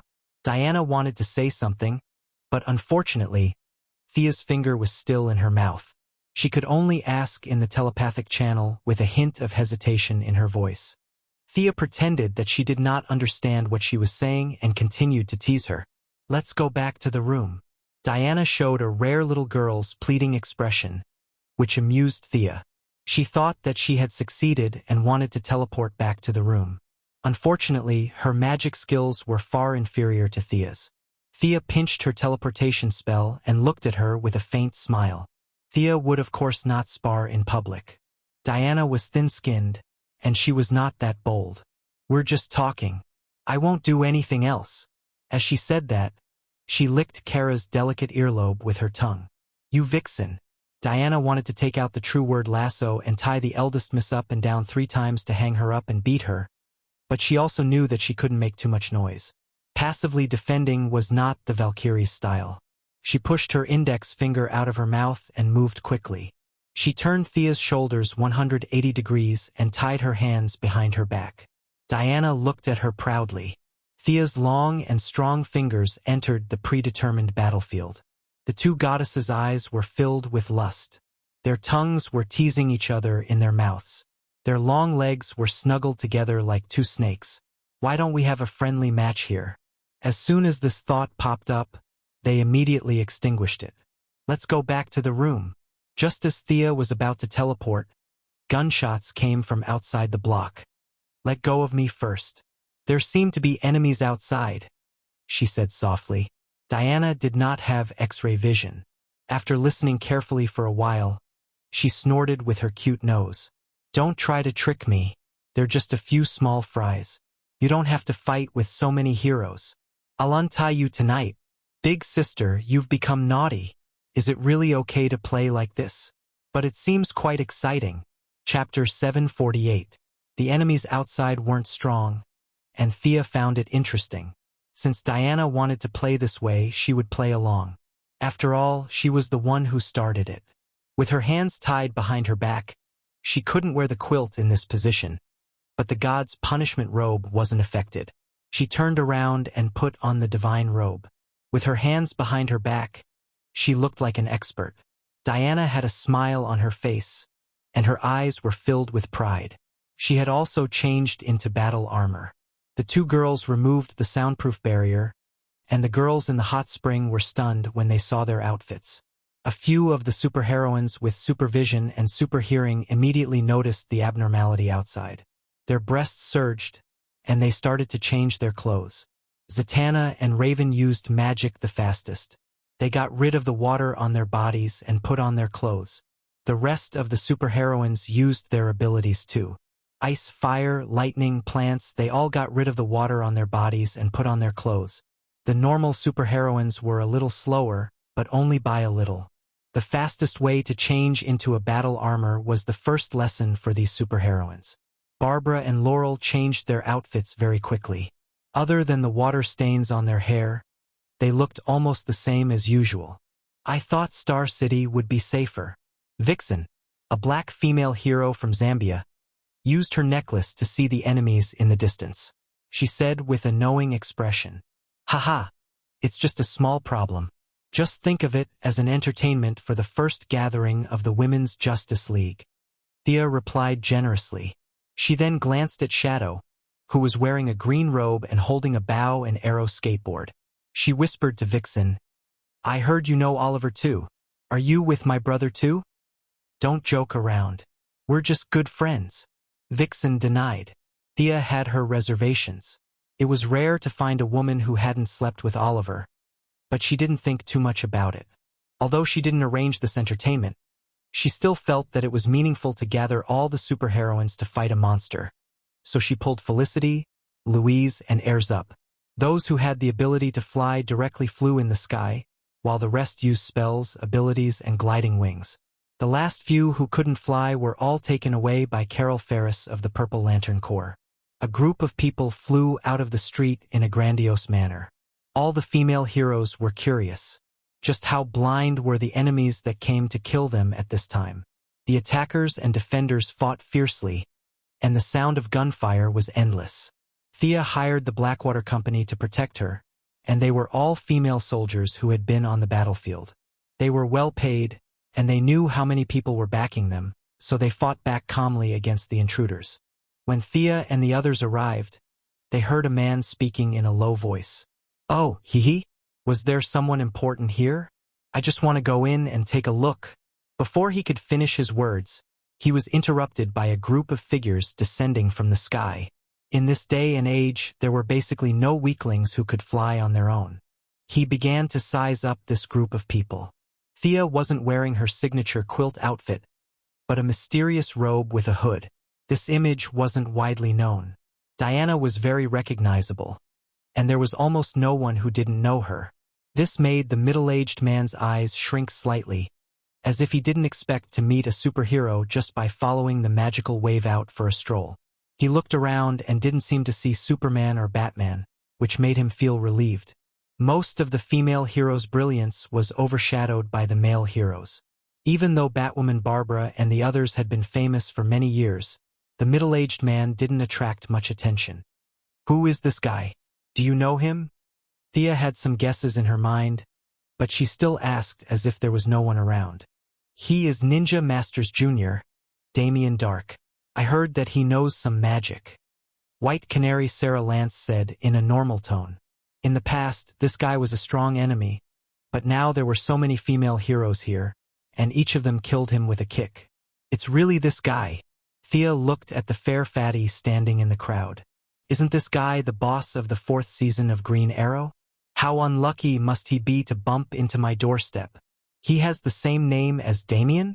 Let me deal with him." The black-bellied lowly raven took the initiative to ask for a fight. How could such a silly guy deserve to be called Damien? Let me. My energy weapon is very powerful. Starchaser raised her arms and asked for a fight as if she was answering a question in a classroom. She ran out excitedly. She thought it was going to be a big battle, but there were only 30 people below, including the boss and his minions. This was not enough to fight at all. Me too. Supergirl was a little itchy after being beaten up by Alex for the whole day. You guys are pissing me off. Damien Dark, who was on the ground, was very unhappy that they didn't take him seriously.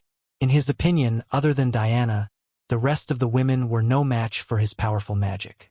That was what he thought, and that was what he did. He opened his right hand abruptly, and an invisible force rushed toward the women in the sky. Seeing that he had made his move, the more than 20 fully armed mercenaries behind him also raised their weapons and aimed at the people in the sky. Who was going to stop them? Thea looked at Zatanna and then at Raven. In the end, the lowly couldn't hold it in anymore. Raven waved her hand and swatted away Damien's magic as if she was swatting away a fly. It was simple and violent. There was no technique involved. It was just a head-on clash. This kind of battle is meaningless. Whoever wants to fight can go down and have some fun. Don't kill them. After that, send the ordinary people to the Star City police station. Thea said calmly. This was just an entertainment activity. Everyone was just exercising their bodies after soaking in the hot spring. You don't have to thank me. Starchaser took the lead and rushed down. The rest of the women looked at each other. They couldn't tell if these people were here to put on a show or if they were just unlucky. The girls giggled as they each found a random soldier to play with. Kara, remember the special training during the day. Don't use your ability. Alex grabbed Supergirl and whispered to her. Supergirl had no choice but to pretend that she was an ordinary person and fought with a mercenary. Thea saw that Diana was giving her a playful look, so she also picked a random soldier to play with. So what if her hands were tied? Thea's spiritual power wasn't hindered at all. She grabbed an unlucky guy and sealed his mouth. She lifted him upside down and threw him into the air. She caught him again and made him look like a flying man. The rest of the heroines showed off their abilities.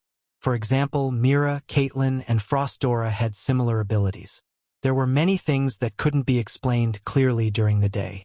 Now that this was a good entertainment activity, they could try out their skills. Chapter 749. The trio of Frost each pulled a random soldier to test their ability to control water and make ice. As for how they felt, sorry, as long as they didn't die, it was fine.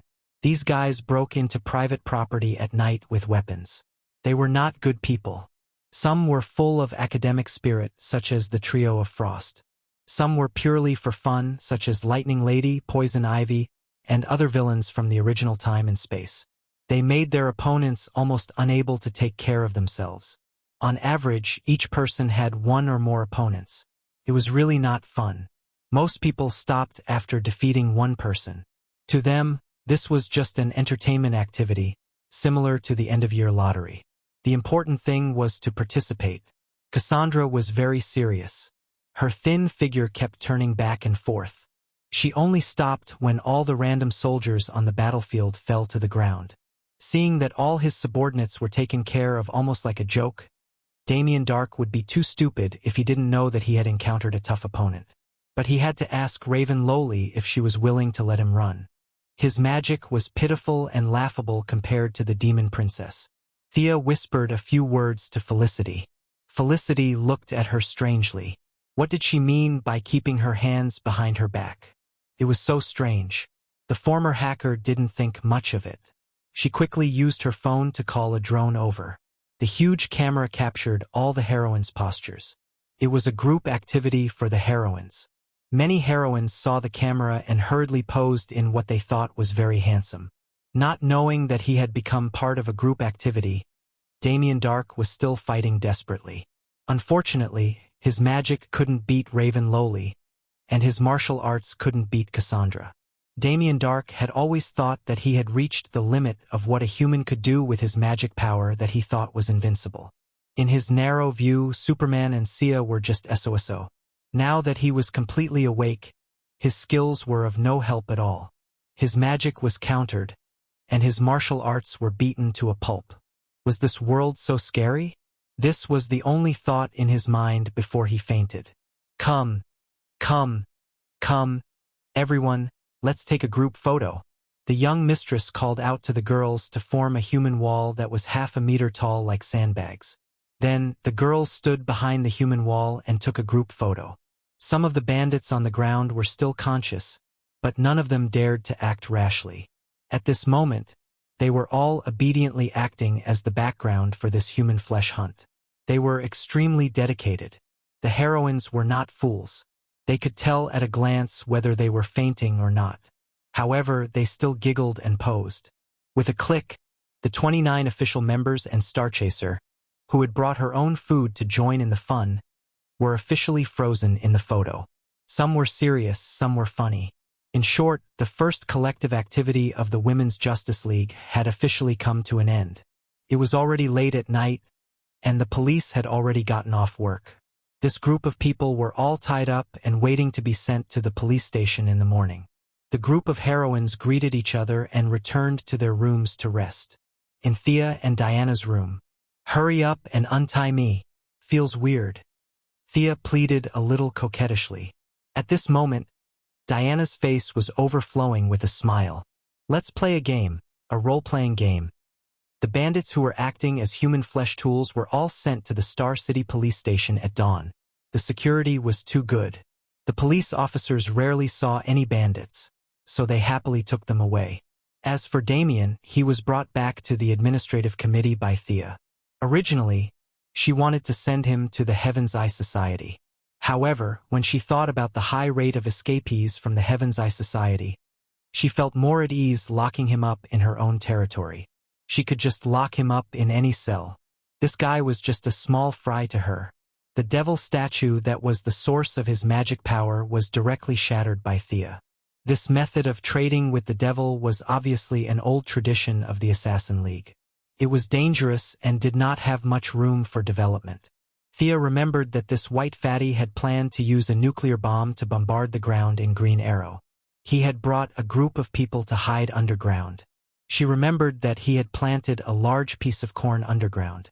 The young mistress couldn't help but think, could it be that this guy had some talent in agriculture? Wasn't his talent a little too skewed? Since he was so good at farming, he should come to Nevada to develop his skills. Before he was locked up, there was a routine interrogation.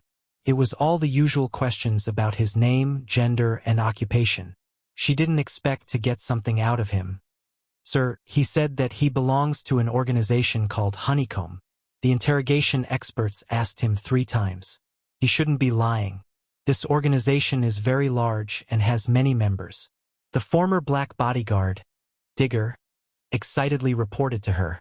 Thea was a little interested. Honeycomb?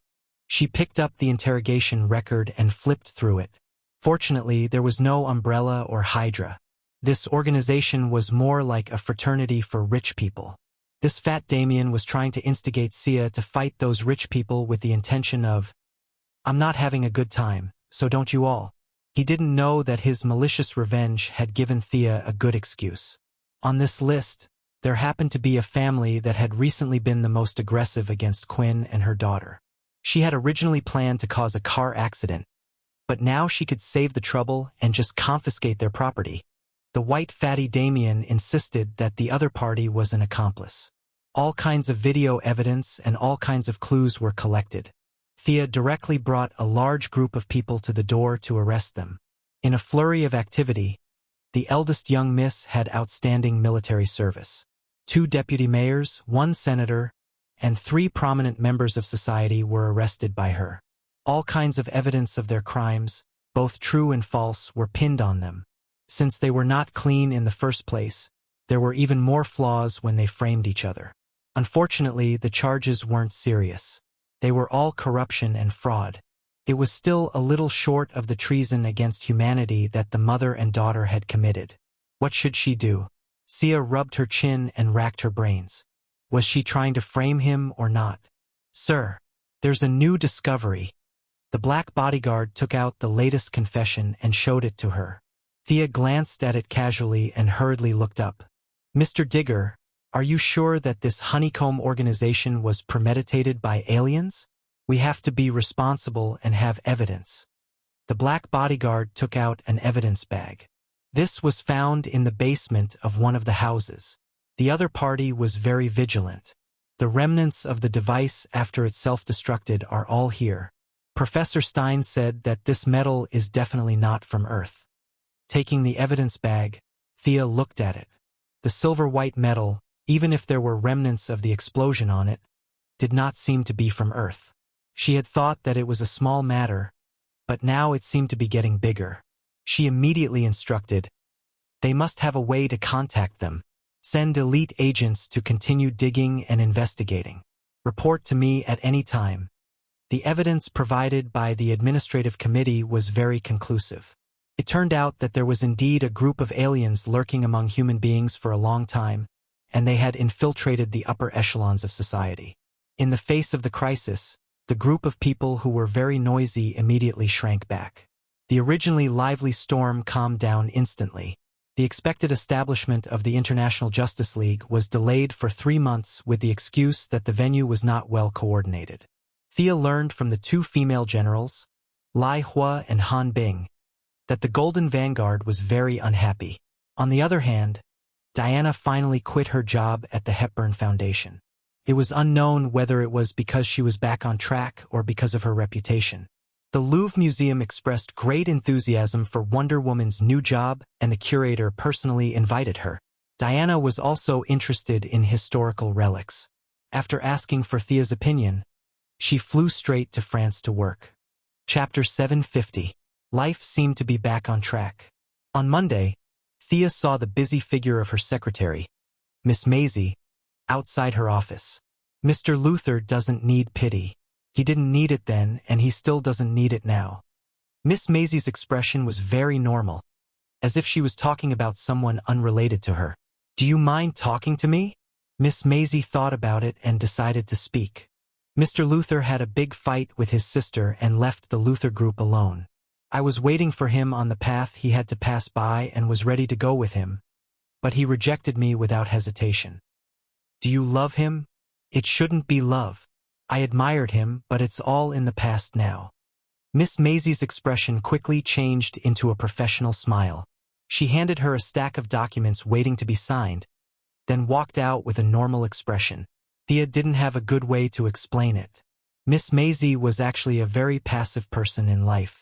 She liked to maintain a way of life for a long time, and she still wanted it to be the way it was 10 years ago.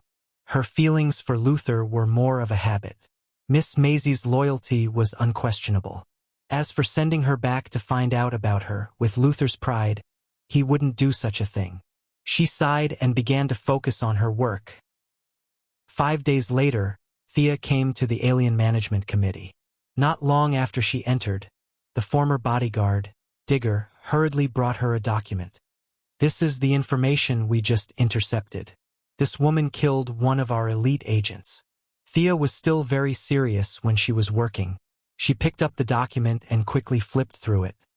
The prostitute in the bar next to the New Orleans military base, registered as Priscilla, cut our agent into pieces?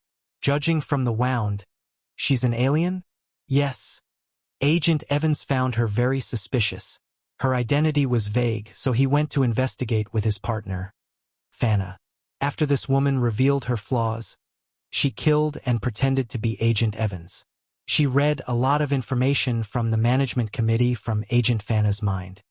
The black man's aura was dignified. The change in the situation seemed to have brought him back to the military camp. His efforts were very valuable, and he liked this kind of life very much. A female alien who can transform and read minds. Thea thought for a moment. Things were getting more and more out of a group activity of the couplet, and there were more and more people involved. Aliens were definitely within the scope of the administrative committee's business, so she decided to take on this mission herself. "Where is Agent Fangna?" "In the polygraph room. Let's go and take a look." Thea soon saw Agent Fana. She remembered this woman. She had blonde hair, blue eyes, and a hot body. She was one of the few beauties in the Alien Administrative Committee. She had been transferred here because she had kicked her superior's indescribable thing in the FBI. After repeated questioning, the polygraph staff finally verified Agent Fana's testimony. Thea waited for the polygraph technician to leave before she asked, "Agent Fana, please repeat what happened." It could be seen that the female agent had been asked many times, and she was a little annoyed. However, she did not dare to argue with Thea. She lit a cigarette and recounted her experience. It was similar to what was described in the report. She and her partner, Evans, went to investigate a stripper. Perhaps Evans's perverted look was more obvious, so she slammed the door in anger and left. What happened after that was bizarre. Evans found her an hour later, and the two had a friendly match. When she went to the bathroom, she received a call from her superior, who told her that her partner had been dead for 2 hours. If this was a horror movie world, Agent Fana would have been dead. Fortunately, this was not a horror movie. She realized that something was wrong. When she returned to the bedroom with her gun, Evans, who had a friendly match with her, was long gone. The administrative committee's agents also analyzed that the alien had the ability to transform. Sia clicked her tongue in wonder as she listened to her story while flipping through the lie detector personnel records. This alien's original body should be female, but she could actually transform into a man to play a friendly match. Besides, her own subordinates were also very strange. In order to find clues, the polygraph staff repeatedly asked Agent Fana what position she had used, how long it had been, and how long she had screamed. After rigorous training, Agent Fana's memory was also very good. She recalled the entire friendly match second by second, including what she had been doing at 5 minutes and 30 seconds, and what she had been doing at 5 minutes and 31 seconds. In the end, the time difference was less than 10 seconds. From the results of the polygraph, they had only done one thing and nothing else. "I believe you're telling the truth." Thea was very sure. It was very difficult to lie in front of her. Ordinary people could not do it at all. Even the slightest soul fluctuation would attract her attention. It was too difficult to lie in front of the divine position of the soul. "Sir, I apply to join the follow-up manhunt. Even if Evans is a scumbag, I want to avenge him." "Okay." Thea turned to ask the black man, "How's the preparation for the manhunt going? We can leave at any time. We need your authorization and operation code." "Okay. Bring Agent Fana and send out 5 single mechas with anti-mind-reading jammers. We'll leave in 30 minutes. Since that bar is called Voodoo Bar, let's give this alien the code name Voodoo." Thea quickly made the decision and ordered the black man and Fana to go and prepare. She stayed where she was and looked through the records. Even if this alien's strength was nothing to her, she would not underestimate it.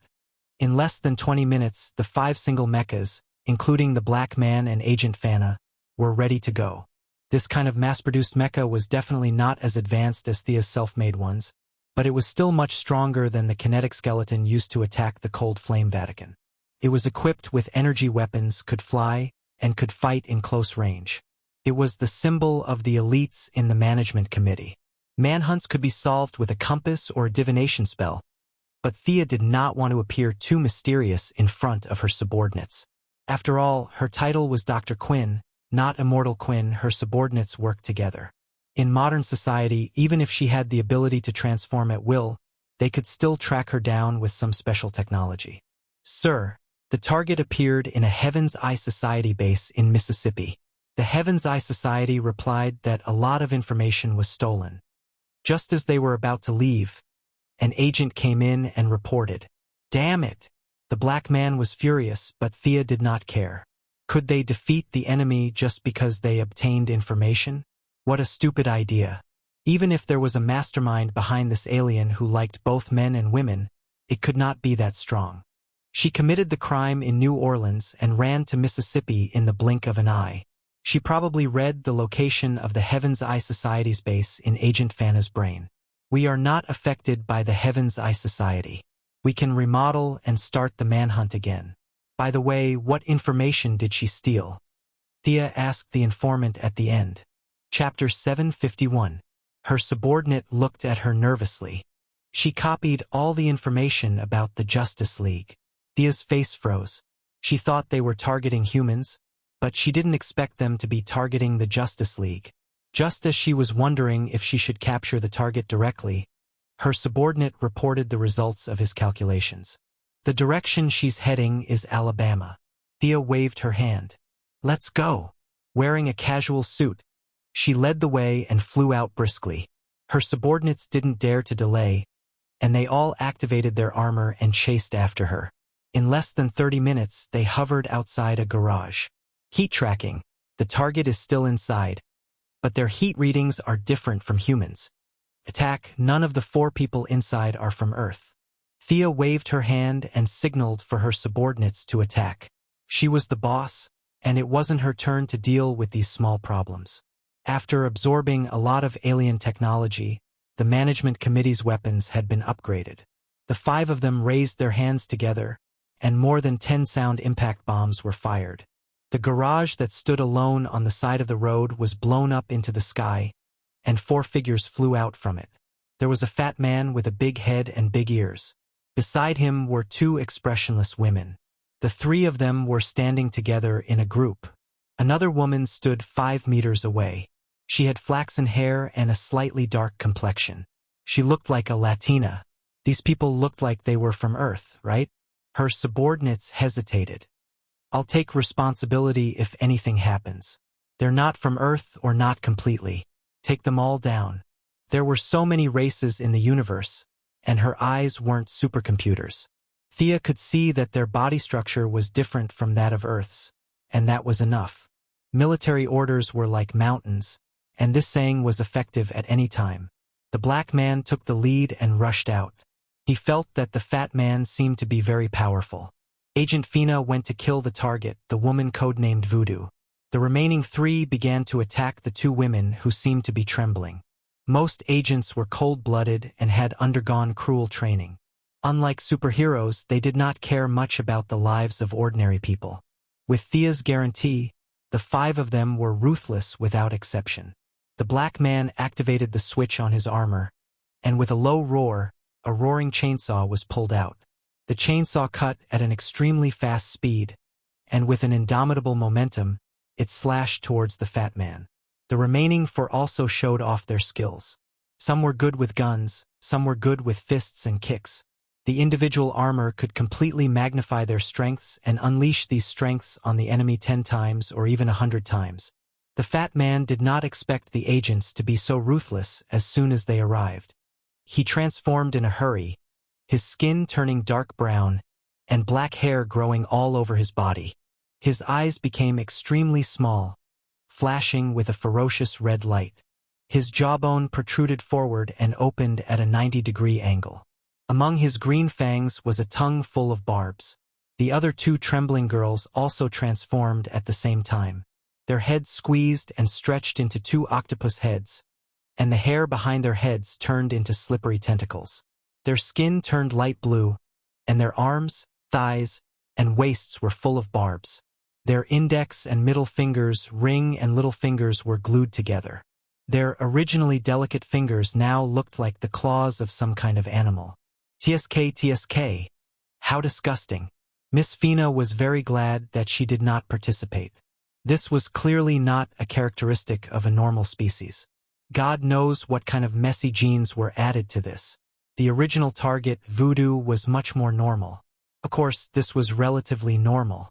A crocodile-like skin covered her entire body. She had huge claws and a lizard-like mouth. If she were to perform a striptease with this appearance, she believed that no matter how thirsty the New Orleans soldiers were, they would not support her. A bright green light flashed across her eyes. Thea was a little surprised. Hi, Hell. Why are you here? I don't remember informing the Alliance. I flew by not far away. The light ring said that there was a high-energy reaction here, so I came over to take a look. Who are these people? Looks like they are based on the human body, mixed with extraterrestrial and animal genes.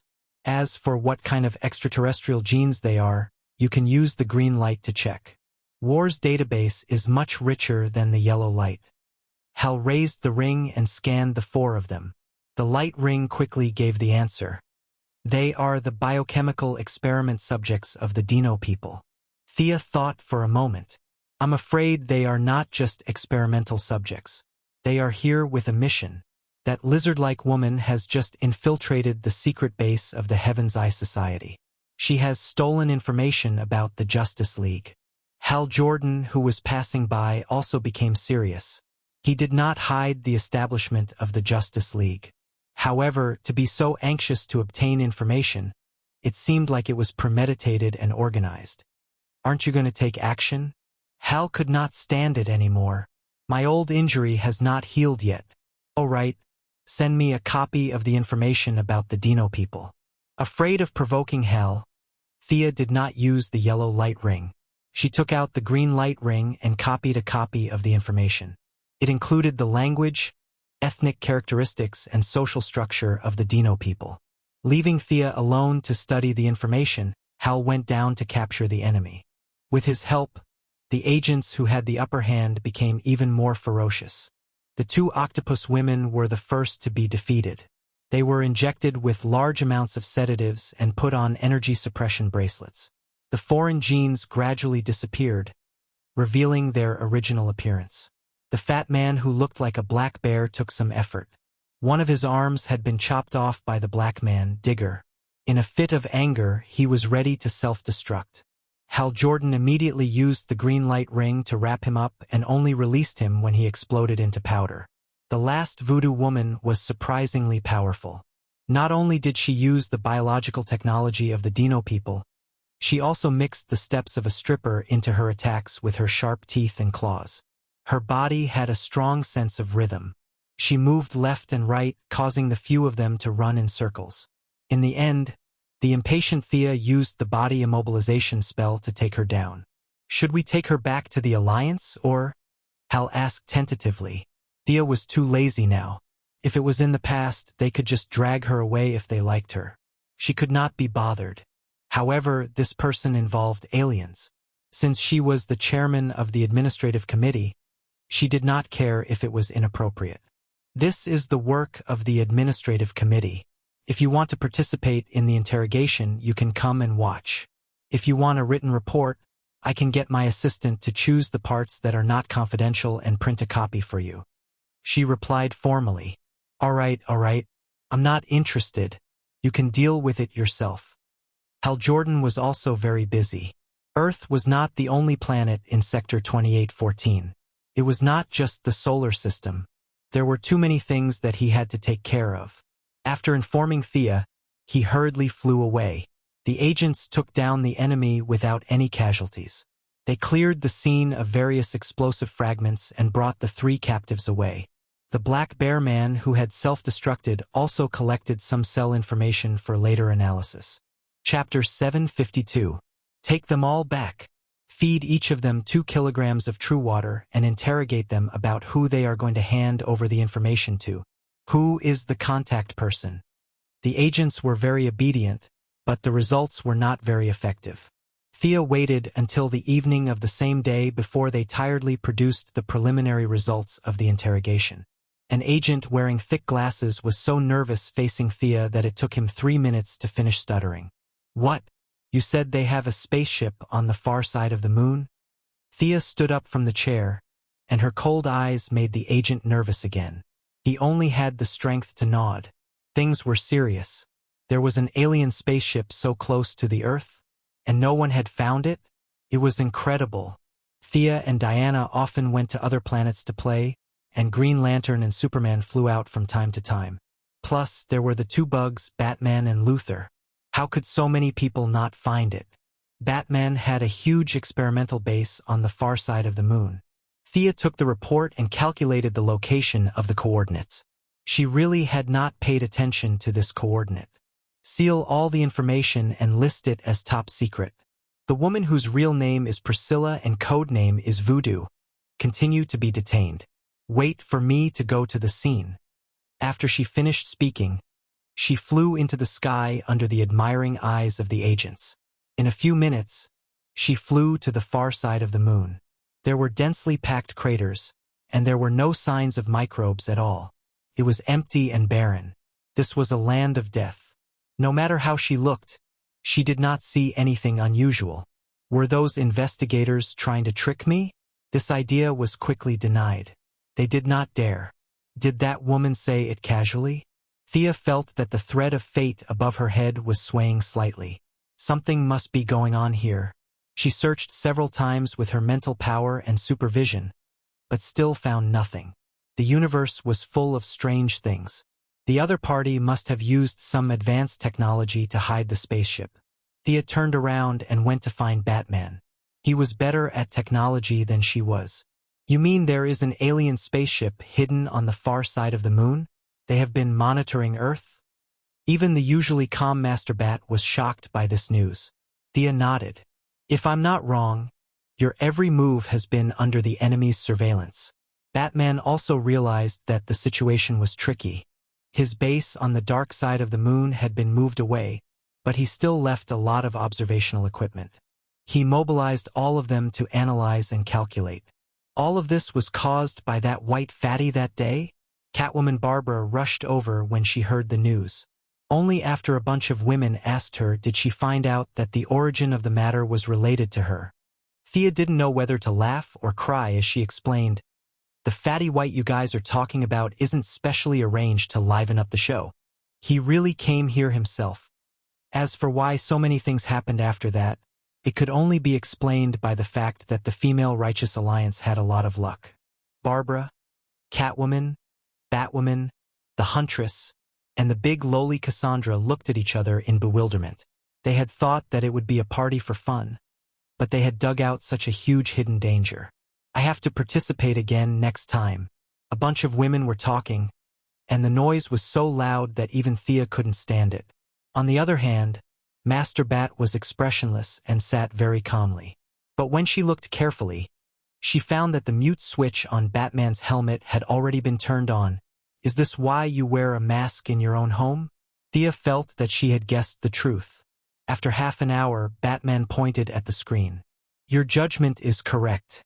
Here, here, and here. These 3 points don't match the calculation results. The metal reaction here is 31 times greater than the average on the moon's surface, but the sonar detection didn't find any abnormalities here. Find the enemy and defeat the enemy. This was the way superheroes did things. Thea wanted to go and investigate herself, but Batman refused. He had to see who was secretly observing him. The heroines of the Bat team were also very interested. According to Barbara, this mission had already been added to their list of missions, so they should continue to do it. In the end, the third-generation Robin, Tim Drake, and Damian also joined the expedition plan, and there was a black guy with them. Batman introduced him to Thea. This is Lucas Fox, the son of Old Fox. His code name is Batwing. The black guy was wearing a set of bright silver high-tech armor. He was the only person in the Bat team who wore armor. Thea's eyelids twitched a few times. You must have found that there were too many women in the team, so you added a newcomer. And this guy's armor is a bit like the upgraded version of the management committee's armor? Oh, it's Old Fox's son. You look like your father. Old Fox was an excellent teacher and helpful friend. Thea thought to herself.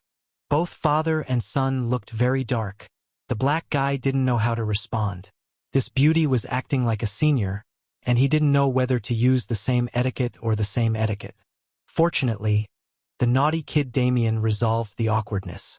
Big sister, do you have any clues about the flying monster I want? Thea was very busy every day. Where could she find an animal that could win a small amount of money? She tricked the naughty kid. On the other hand, Batman was like a gang leader, commanding a group of people to move all kinds of equipment. Darts, explosives, welding guns, ropes, and a bunch of electronic equipment and advanced instruments. It was rare for them to leave Gotham for a field battle, and the group was very excited. Even the big lowly Cassandra, who always had a poker face, was excitedly helping to move the supplies.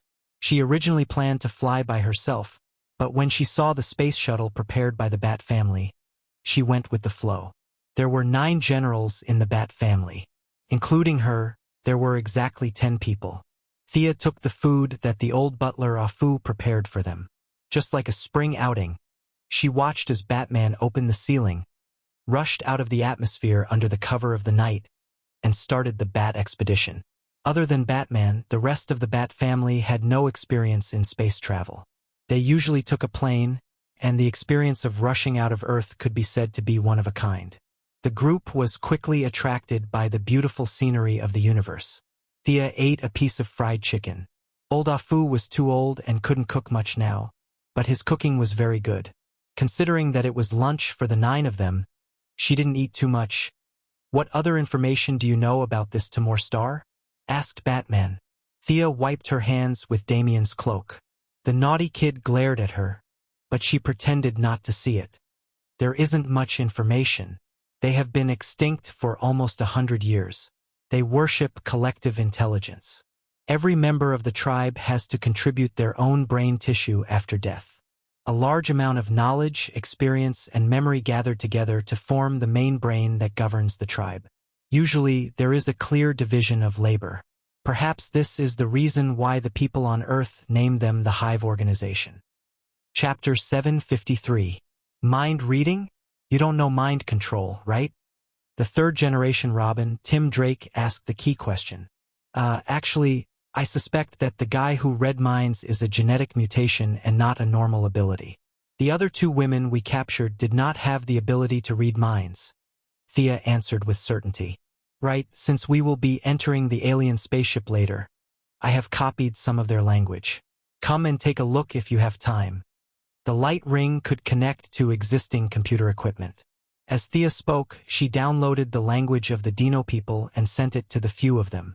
They were constantly discussing and revising the plan. At this moment, Thea could see that the third-generation Robin, Tim Drake, was very intelligent. He rarely participated in the conversation between the 2 of them, but he gave many suggestions for the subsequent battle. On the dark side of the moon, Batman was familiar with the route. The space shuttle was not as fast as Thea's flight. It took 40 minutes before they finally landed at their destination. The Bat team was equipped with portable oxygen masks. Everyone disembarked from the space shuttle with weapons in hand and equipped with breathing equipment. The gravity here was only 1/6 of Earth's. Even with the assistance of equipment, there was still some weightlessness. This made the Bat family, who were based on martial arts, lose their enthusiasm and become more vigilant. The only one who was fully equipped was Missy. She was still wearing the lady's suit and walking steadily on the surface of the moon. Thea was not as nervous as them. She had checked the area under her feet before, but Batman said that there was something strange. She had no choice but to check again. Over there. She used her spiritual power to search inch by inch. She and Batman found something strange at the same time, and the 2 of them led the team towards the northwest. "There's a valley here?"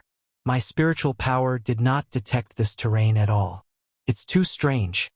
The 10 of them looked down from above.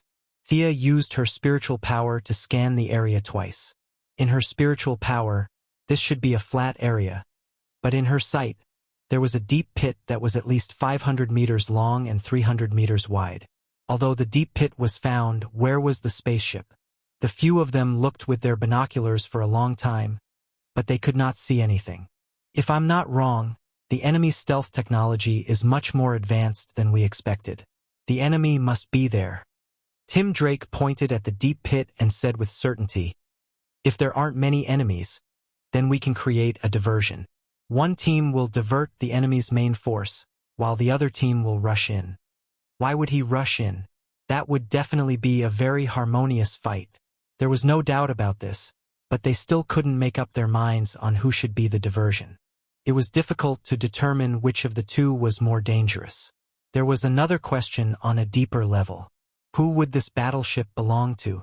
Handing it over to the country would be a joke. None of them were selfless people. If there was an alien spaceship in the Batcave's collection room, it would be so glorious. Thea didn't care about the alien spaceship, but she was envious of the other party's stealth technology.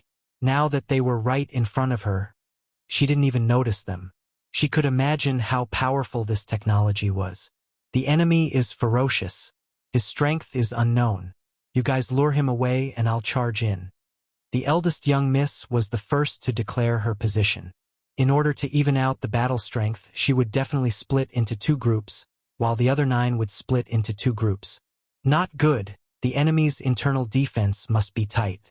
We need to find out their purpose. You lure the enemy away, and I'll go in. Batman also didn't budge an inch. The two of them pushed and pushed for a long time. One said he was afraid it would be dangerous, and the other said he was afraid it would be difficult to explain to the president if something happened to her. For a moment, the two of them were particularly noble. Aldrich Pharmaceuticals didn't do anything illegal. The administrative committee listed them as traitors. Isn't it too heavy a sentence to charge them with 10 years in prison? Batman suddenly brought up a seemingly unrelated matter. Is it? Most likely it was done by my men. I'll ask them later.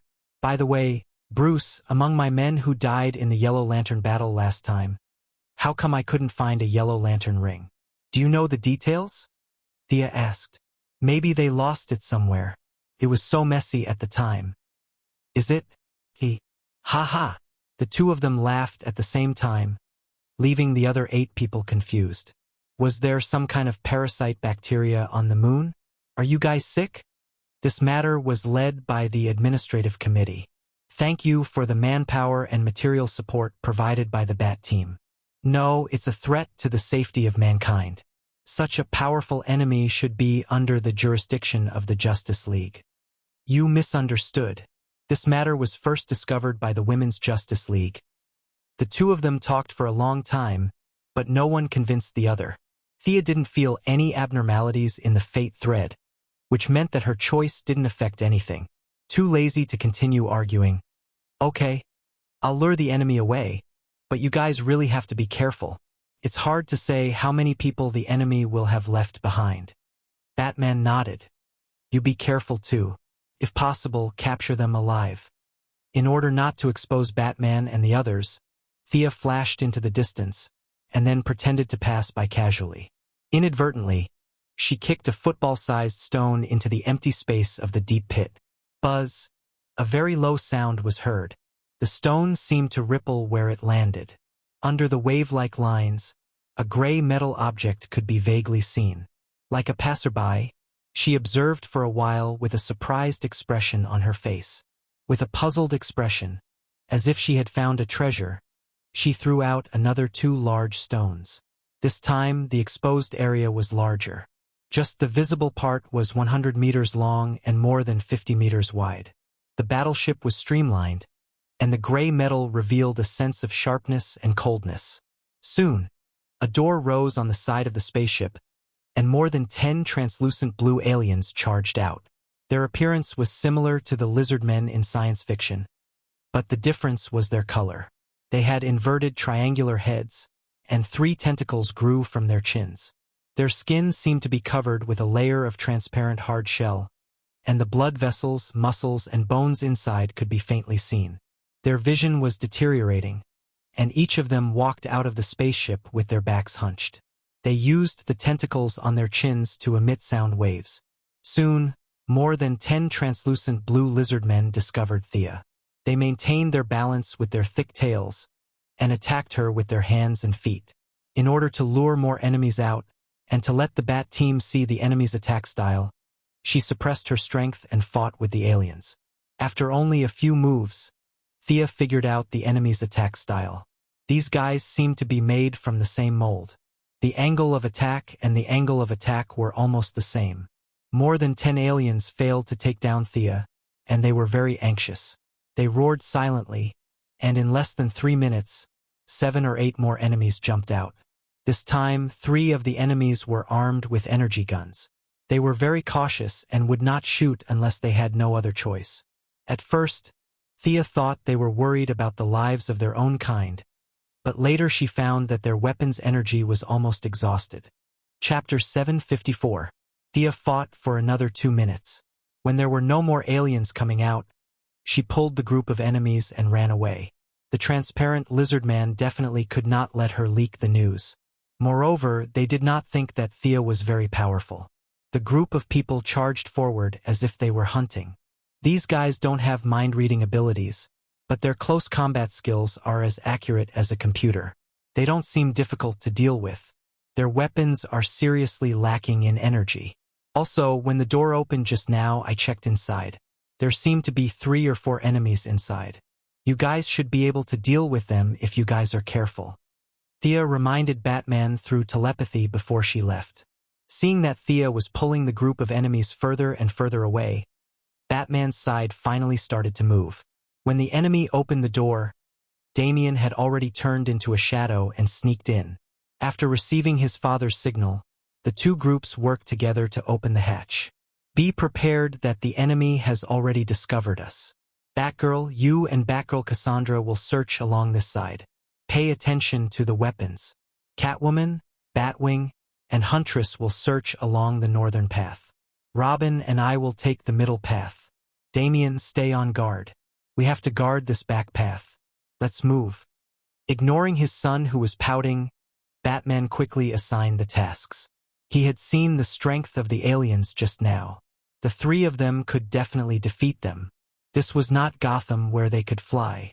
Walking carefully in the alien battleship that was full of technology, the few of them had a strange feeling. Batman's team was very organized. The personal computer that Barbara carried with her had recorded the Timor language that Thea had taught them. Batwing's mechanical armor also had a personal computer. There was no language barrier between the 2 of them. As for Batman himself, he learned the language as he flew the plane. Although they felt that the aliens would not be so bored as to install a bunch of traps in their home, the 3 groups were still very careful. There were very few words on the spaceship. They could roughly understand the purpose of the words through translation. The social structure of the Dino people was like a B. They saw a few soldiers' rooms in a row, but none of them had any personal belongings. Everyone was like a part of a machine, doing the same job day after day. The spaceship was filled with a sci-fi vibe, the cabin door that automatically opened and closed, and the many unknown devices gave the Bat team, who had been cooped up in Gotham, a sense of excitement that they had not felt in a long time. Catwoman was the best at searching.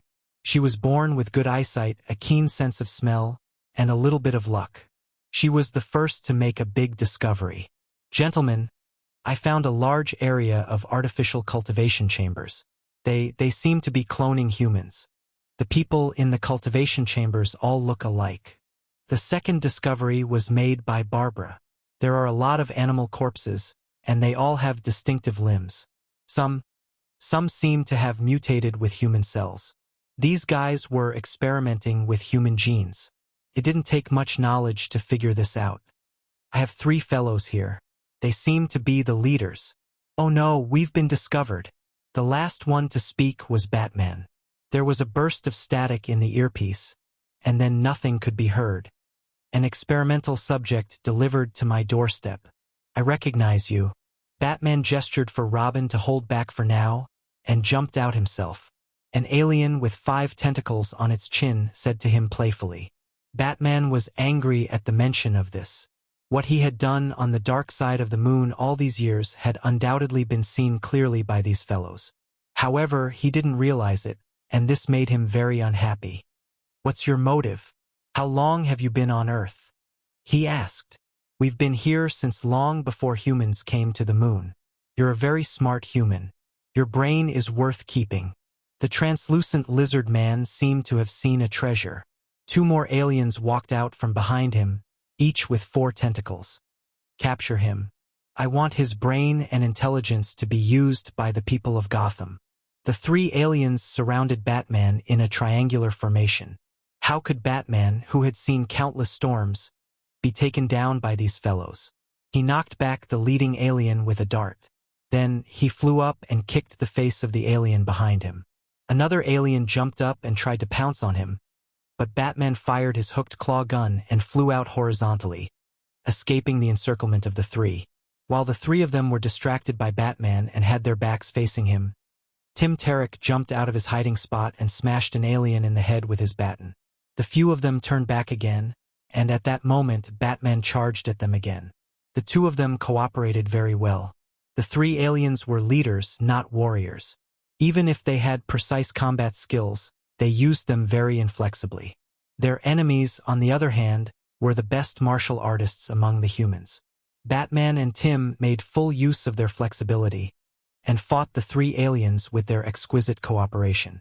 The blade on his forearm blocked the enemy's sharp claws, and Batman grabbed the enemy's right hand. The enemy, who was wide open, was hit in the back of the head by Tim's pole. He wobbled for 4 to 5 seconds before falling to the ground with a thud. After finishing off one, the remaining 2 were quickly taken down. It was worth mentioning that the leader was very troublesome.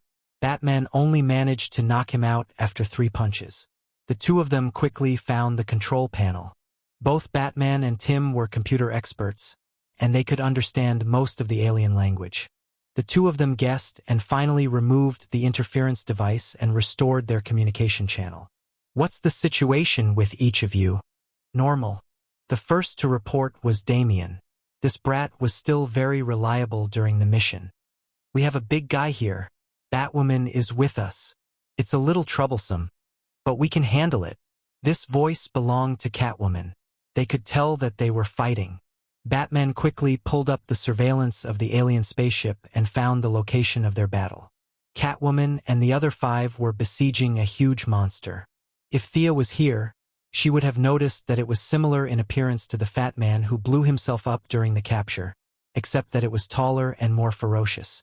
The only difference was that this monster had an extra pair of wings on its back. Unfortunately, the wings were a little deformed, and the body was too heavy, so the wings were completely reduced to decoration.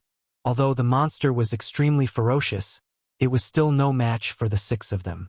The big lowly Cassandra used her psychic ability and stabbed the monster's eyes with 2 daggers.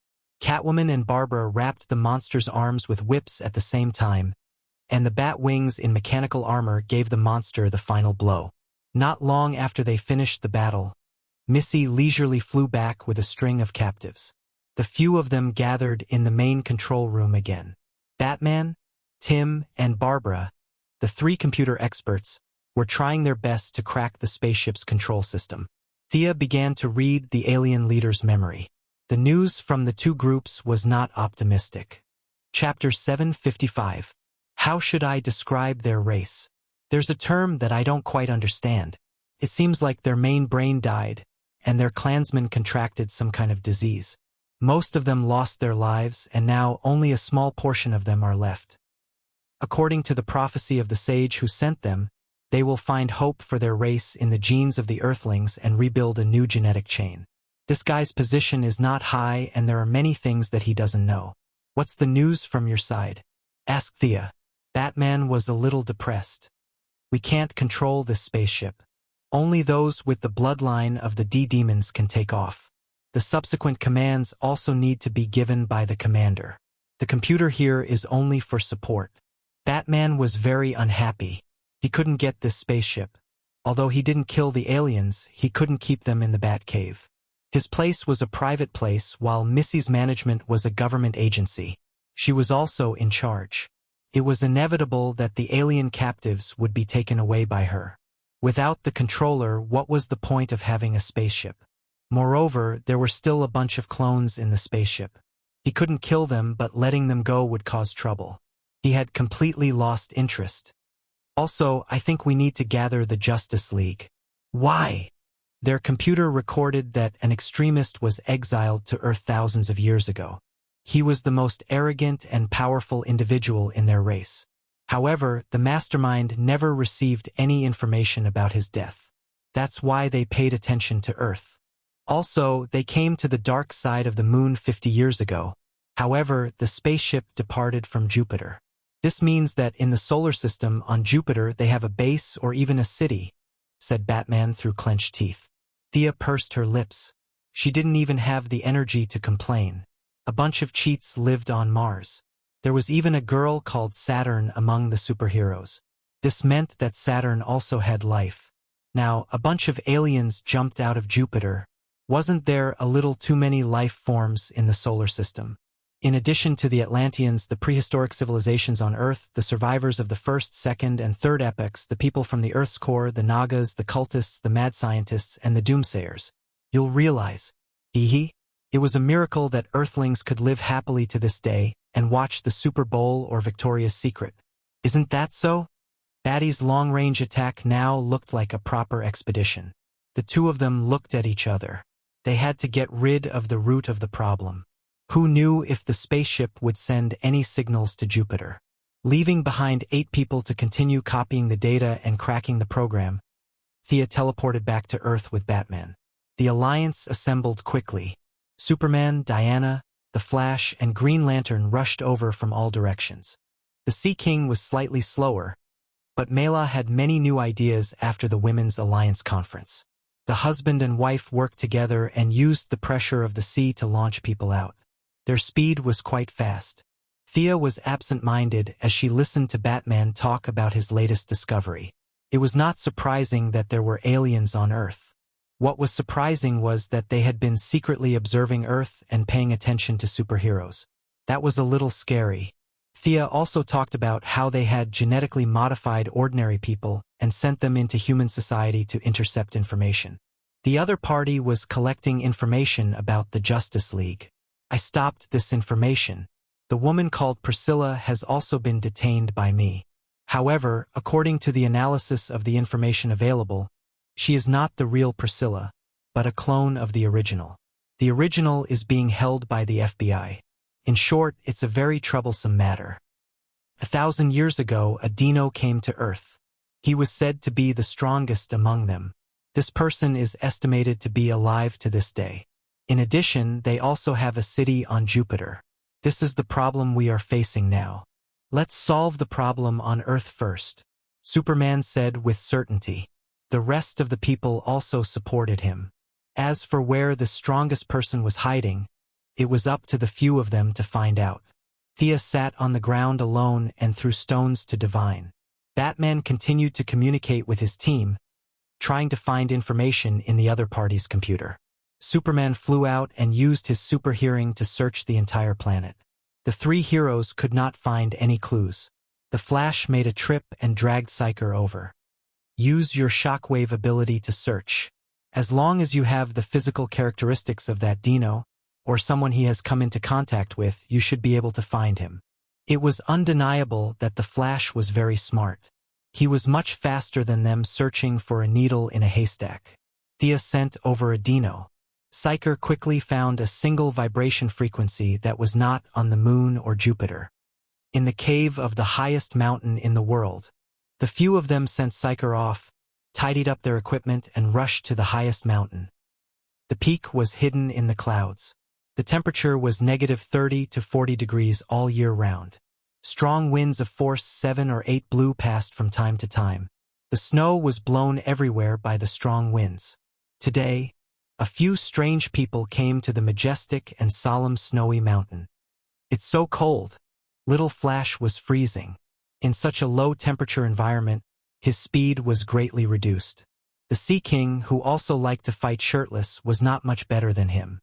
He looked like he was fine, but if one looked closely at his hand holding the trident, one would know that he was extremely cold. Especially when he looked at the 2 fellows in the team who were wrapped up tightly like balls. He was unhappy. Batman was an ordinary person, so it was understandable that he would wear a sweater and a down jacket. However, Thea, weren't you a goddess? She was wrapped in a large blanket, shrinking her neck and pretending to be weak. Are you gods afraid of the cold? Not only did the Sea King think about it, but he also asked about it. After he finished speaking, he pointed at Diana. The Valkyrie's armor was much stronger than the one from the novice village, but it was not completely airtight. Her skin could be seen through the gaps between her arms and thighs. Thea was wrapped in a large blanket. Not to mention that the cloak made of golden fleece was quite warm. Especially when she saw the others shivering in the cold, she felt a sense of accomplishment, as if she had clothes and they did not. She was a little amused by the Sea King's question. Of course it's cold. Most gods are not made of energy. Other than some concept creatures, a low-temperature environment is fair to everyone. Of course, except for this one. She pointed at Superman. As expected of the god of the mortal world, Superman was a perfect example of his own strength. Perhaps his frequent trips to the solitary fortress in the North Pole had allowed him to get used to the low-temperature environment. Other than the Sea King, who was frozen like a salted fish, everyone was quite cold. The Flash's speed was directly affected, and the Green Lantern's brain was numb from the cold. His courage and willpower had turned into paste. The 7 warriors struggled to climb the snowy mountain. Among them, only Batman had the most proper equipment. He had prepared a lot of high boots, ice picks, and safety ropes. The remaining few seemed to be here for fun. Thea wanted to fly up, but Diana said that climbing was also a form of training and asked her to walk on her feet. The young lady could only follow the team and climb up slowly. Chapter 756. Looks like we're almost there. Batman was very busy. Not only did he have to climb the mountain by himself, but he also had to take out a device from time to time to calculate the location. Hearing that they were almost there, the few of them heaved a sigh of relief. Superman saw that they were not in good condition and flew up himself. His supervision penetrated the mountain and searched for the secret hideout of the Dino people. Found it. The enemy seems to have discovered me. I'll go over first. Superman finished his sentence and flew over. I'll go help. Thea chased after him without another word. She was too lazy to walk. Diana shook her head in amusement and chased after him in a flash of light. Seeing that the green light Hal was about to fly over, the Sea King and Barry hurriedly stopped him. Even if you want to fly, you have to bring us along. What if the enemy is defeated by the time we walk over ourselves? Wouldn't our trip to the snowy mountain be in vain? Hal could only use instantiation to bring a few of them along. Unknowingly, he was much slower than the other 3. On the other side, Thea arrived almost at the same time as Superman. Diana was slightly slower by less than 2 seconds. What greeted them was a huge stone door that was more than 5 meters tall. The stone door was dark gray in color, as if it had been standing in the mountains for countless years. In the middle of the stone door, there was a relief sculpture of a Buddhist Asura with 3 heads and 6 arms. The sculpture was very lifelike. Every gaze and every movement was filled with a murderous aura. Even Thea, the goddess of art, felt that it was not bad. The 3 of them looked at each other and decided to leave the dirty work of breaking the door to Superman. The owner of the stone door saw their actions and wisely opened the mechanism slowly. The stone door creaked and moved to the left and right, slowly opening up a small path. "We've finally caught up." Hal Jordan brought the 3 who could not fly and arrived just in time. The 7 of them had gathered and walked in together. The path was very narrow and could only accommodate 1 person. Naturally, Superman had to walk in front, Thea in the middle and Diana at the back. The temperature in the mountain was still cold, but it was much better than outside. Student Salted Fish Sea King was showing signs of thawing. Dong-dong footsteps sounded, and 2 robots blocked the way. The androids were very similar to the Timor star that Thea and Batman had fought before. They also had a hunched body and walked upright. They had claws and a tail and had the appearance of a lizard. However, their bodies were completely covered in metal. 4 electronic eyes glowing with red light swept across everyone before finally focusing on Superman. The electronic voice was very unpleasant, as if a metal was scraping glass. It has been confirmed that the cell enhancement is due to the activity of the yellow dwarf star G2Y Earth. The probability that the biological test confirms that the target is a standard human is 0%. The outer garment contains a mixture of 14 elements, which is inconsistent with the existing elements on Earth.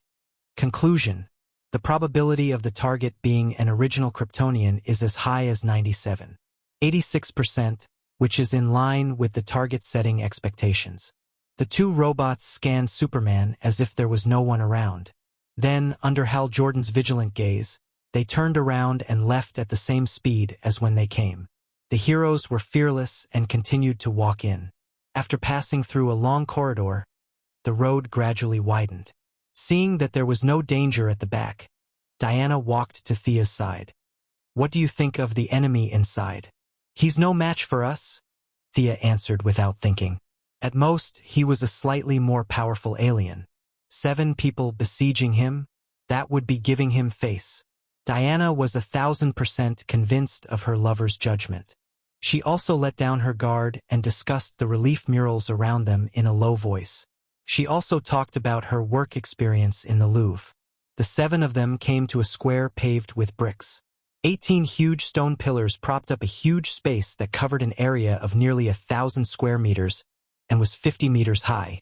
There was a corridor that the seven of them had walked through in the north, south, east, and west. Looking at the color of the rocks, it was at least 2,000 years old. One could only imagine how much manpower was used to excavate such a huge space inside the mountain. The architectural style was full of ancient Buddhist symbols. White elephants, lotus flowers, monks sitting cross-legged, and various stone carvings could be seen everywhere. It was not difficult to guess that this was most likely some religious holy land that was later occupied by the Dino aliens. A guy with a blue flame head, golden armor, and a black cloak was looking at them with interest. His gaze was focused on Superman, as if he was admiring some object. Thea felt that this guy was very different from the Dino aliens. Ordinary Dino aliens had a hunched back like a lizard, but this guy had a straight back like a king. Other than the blue flames, she could also sense some Dino alien's aura. He was completely different from her own race. I knew that there was a Kryptonian in the spaceship when it crashed. In the blink of an eye, you have grown so big. The other party's words were shocking, and the heroes instantly became alert. This guy actually knew the time when Superman came to Earth. Or was he present at that time? The Dino alien's blue flame head swept across the rest of the heroes. When he saw Thea and Diana, he was obviously stunned. Who were they? Or were they from some race? Thea met his gaze and sneered. She took the opportunity to strike him with fear. How dare you? You should kneel before the great Lord Hespentor, not play these damn tricks. It was obvious that Thea's fear had reminded him of some bad memories. His original arrogance was instantly shattered, and he roared in exasperation. He turned to look at Superman. Kryptonian, I will give you a chance. Kill these Earthlings, and I promise to give you new knowledge. This planet can also be yours to rule. He thought that the Kryptonian should have kowtowed to him for his generous offer. However, all seven of them looked at him as if he was a retard. Was this guy an idiot? Diana gave Thea an inquisitive look. Ha! This is hilarious. Thea laughed impudently. She had even provoked Darkseid before. This ridiculous alien in front of her really thought she was a pushover. You have a death wish. The Dino alien named Hespentor stretched out his hand and shot a blue beam of light that was 1/2 meter in diameter at Thea. She did not know how her opponent had gotten rid of her fear. Thea had been on her guard all this time. Faced with the enemy's attack, she did not hesitate to draw her holy sword and slashed at the blue beam. The holy sword was a little sluggish at the initial contact, but Thea quickly increased her strength and cut the blue beam in half. What a strange power. It's vast and majestic. It's a little similar to my holy sword. This feeling feels a little like Buddhism. This is not your original power, or rather, it's not the original power of a Dino alien. Thea looked at the skull in Hespentor's blue flames. There was a frontal bone, a nasal bone, and a jawbone. This skull obviously belonged to an Earthling. Thea looked at it again, and the more she looked, the more suspicious she became. And your golden armor, the patterns on it. Is this the armor of the Akalanatha? Are you an alien who believes in Buddhism? Chapter 757. Hespentor stared at Thea for a long time but could not figure out her origins. He had never even seen an old god that had been sealed for 1,000 years, let alone a new one. Earthling, you have good taste. How about this? Help me complete a mission and I'll forgive you. You have the right to kneel at my feet. F***CK. Where did this idiot come from? Even Darkseid had to think twice before saying this. You're too blind. Thea rolled up her sleeves and was about to chop him up when Batman spoke in her earpiece. Listen to what his mission is. She quickly realized. That's right. There was no harm in getting information. However, it was impossible for her to kneel. She could only use her acting skills. Her face was pale, and she pretended to be severely injured by the blue light but was still holding on. What are you trying to do? She said, pretending to be strong. Even Superman and the rest were stunned by her excellent acting skills. She would definitely win an Oscar this year. The Demo native introduced himself arrogantly, saying that he was the eldest son of Halspire, the leader of the Second Territory, Montos, and a bunch of other names that they did not understand. If they ignored the fact that his planet had been blown to smithereens, and that his people had not only exiled him, there were not many of them left. Just listening to him recite his family tree made them think, wow, he's a big shot. He looks so high and mighty. My benevolence is limited to today. You are all elites among earthlings. Be thankful for this rare gift. Today you have the honor of calling me master. Hespentor got more excited as he spoke. He stretched his hands to the maximum, as if he was releasing some gospel. Blue energy surged from his body, and there was even a faint singing voice. Thea was well versed in psychology. From his behavior, she could tell that this guy really believed what he was saying. He was not provoking them. He really felt that he had given the Righteous Alliance a great gift. However, his trash talk disgusted them. Green Lantern Hal wanted to charge forward a few times. Even the good-tempered Flash wanted to beat him up before questioning him. Unfortunately, Batman stopped them. The sly Batman even signaled for Thea to continue. The young mistress could only use an illusion to show Hazepont. In the illusion, she arranged for Batman to be the first one, and he fell to his knees with a thud. She and Diana were standing far away from each other. Due to the visual error, it was impossible to tell whether they were kneeling or not. Good. Your humility has allowed you to escape certain death. I have to say that you have good taste. Hespentor was getting happier and happier. The people of the Righteous Alliance looked at each other. What did we do to make you so happy? Only Diana sensed Thea's magic fluctuations. I'll give you a mission. If you can do it, this planet and this young galaxy will be yours. Thea didn't waste any time. She controlled the Batman in the illusion to kowtow twice. In a place called Jupiter by the people of Earth, there is an ancient temple of my race.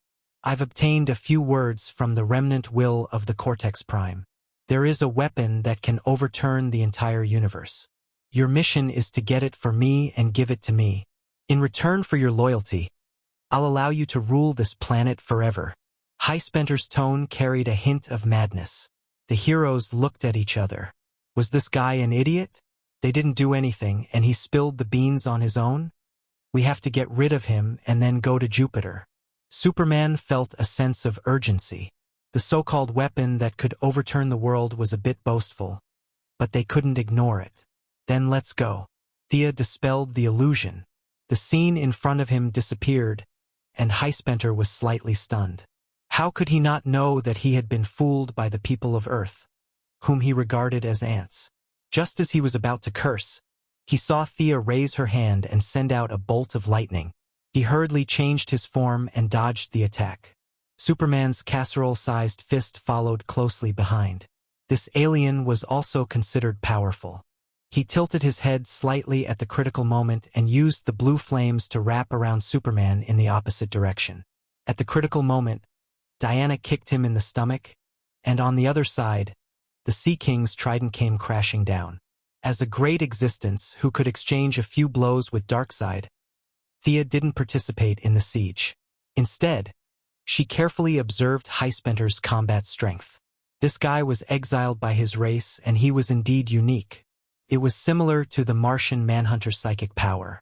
This guy's ability also came from his psychic power, but the details were slightly different. The Martian Manhunter's psychic power was invisible, but this guy's ability brought out waves of blue light. It was a bit like the psionic energy in a certain game. However, the psionic energy, which was supposed to be pure blue, was mixed with a lot of yellow light. Logically speaking, when a type of energy had impurities, its strength would decrease exponentially. The purer it was, the more powerful it would be. This was basically an undeniable truth. However, this guy used this yellow substance as a supplement to his attacks, so other than Thea, the other six couldn't take him down.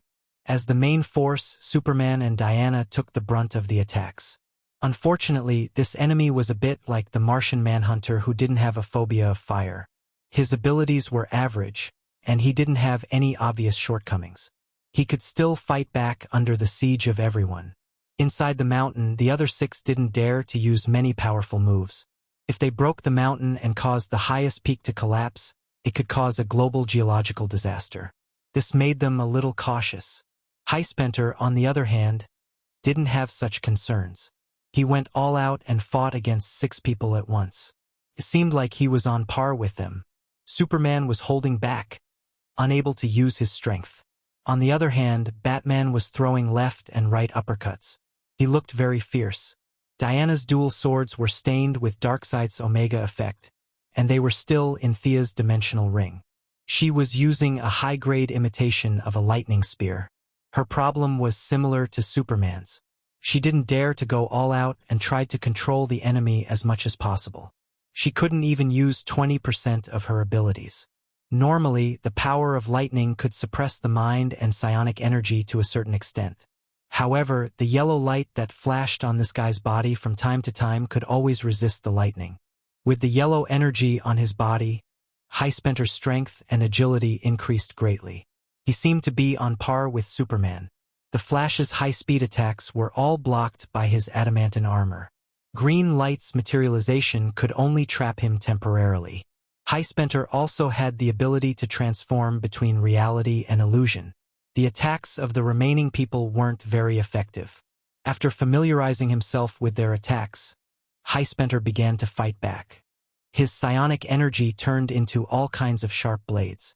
Some flew at the others, and some were used as weapons in his hands. Seeing Hal Jordan's lantern ring appear, he fell into deep thought. The psionic energy immediately underwent a drastic change. It changed from a simple throwing knife to a variety of weapons. The blue psionic energy was pulled into a weapon that looked like a mace. It smashed down on the few of them. Chapter 758. That's quite impressive. Thea looked thoughtfully at the empty wall. Master, don't you think so? Stop hiding, I've already seen you guys. 9 illusory figures of old monks walked out from the wall. They were of different races. Some of them looked kind and benevolent, while others looked miserable. Behind the illusory figures, there was a faint Sanskrit chanting. It could be seen that they were all senior monks with profound cultivation. With the soul god's position, Thea noticed them hiding and peeking at her the moment she entered. However, she did not say anything as she could not tell if they were friends or foes. Goddess of unknown origins, please restrain your companions. The devil cannot be killed, only suppressed, said the old monk in the lead kindly. Thea did not say anything. Her starry eyes looked at the other party, waiting to hear the old monk's story. The story was cliché and cliché. Highspenter had been exiled to Earth by his people for 2,000 years. Therefore, his appearance was obviously different from the current Timor star. In these 2,000 years he did not eat, drink, or play. Instead, he was bitterly trained by a group of old monks behind closed doors. These 9 old monks came from different sections. They often fought with each other over some doctrinal issues. However, Highspenter, who descended from the sky, slowed down their sex conflict. These were not monks in modern society. They existed in an era even older than Merlin, and each of them had magical powers. 9 against 1, they actually only had a slight advantage. The final result was a cliché method of suppressing the devil. What made Sia not know whether to laugh or cry was that this group of old monks did not know what an alien was. They saw Highspenter's strange appearance, his language barrier, his violent temper, and the fact that he killed people and massacred villages for no reason. They thought that he was some kind of evil demon or something similar. After they sealed him, they did nothing but chant scriptures at him every day, hoping to dispel the evil aura in his heart. Being exiled by his people, he definitely did not have any evil aura. The old monk's powers were not as effective as the green lamp's brainwashing, but they could not withstand the long duration. Even if their bodies had reached the end of their lifespan, their souls would still be there, chanting scriptures every day. After a long time, Highspenter strangely discovered that he also had a hint of Buddha nature. A guy who used psionic energy and was not inferior to a Martian hunter at his peak, had been forcefully converted just like that. As a psionic energy user and one of the best in his tribe, Highspenter subconsciously knew that he could not let Buddhism completely control him. He still had some resistance, which was why he was usually crazy and spoke incoherently. He would often be immersed in his own world like an idiot. At the end of the story, Master Highspenter finally succeeded in his cultivation. Relying on his Buddha nature, he forcefully removed the seal. However, after 2,000 years, his alien body turned to dust as soon as he came out. He could only use his remaining psionic energy to wrap around the remains of an eminent monk around him, surviving as a half-psionic half-corpse. The devil, us, and this seal have been deeply engraved in the mountain. Once one side is destroyed, the entire mountain will collapse, the old monk concluded. Thea's expression darkened. Even if the old monk's powers were profound, he could only see the mountain. He did not know how great of an impact it would have on the entire Asian continent if something happened to the highest peak. It would be an apocalyptic disaster. Thousands of miles, or even tens of thousands of miles, would be affected. The global climate would definitely change, and what would follow would be the rise of the sea level. All coastal cities would be affected. The death toll would be immeasurable. I promise you, I will help you reseal this devil. I have high hopes for your results. Work harder and convert him completely. Thea explained the consequences to the heroes. They did not dare to kill him. No one could bear such a serious consequence, not to mention that Highspenter was not that dangerous to the world. Superman was a little regretful. Wasn't it too reckless of him to start a fight with this lunatic? Hold him back. I will reactivate the seal, Thea said through the earpiece. After that, she apologized slightly and began to read the memories of the old monk. Soon she found their sealing technique. It could be said that the Buddhist divine arts were the best at sealing techniques. There were many wonderful ideas, and even at her current height, she felt that her eyes lit up when she saw them.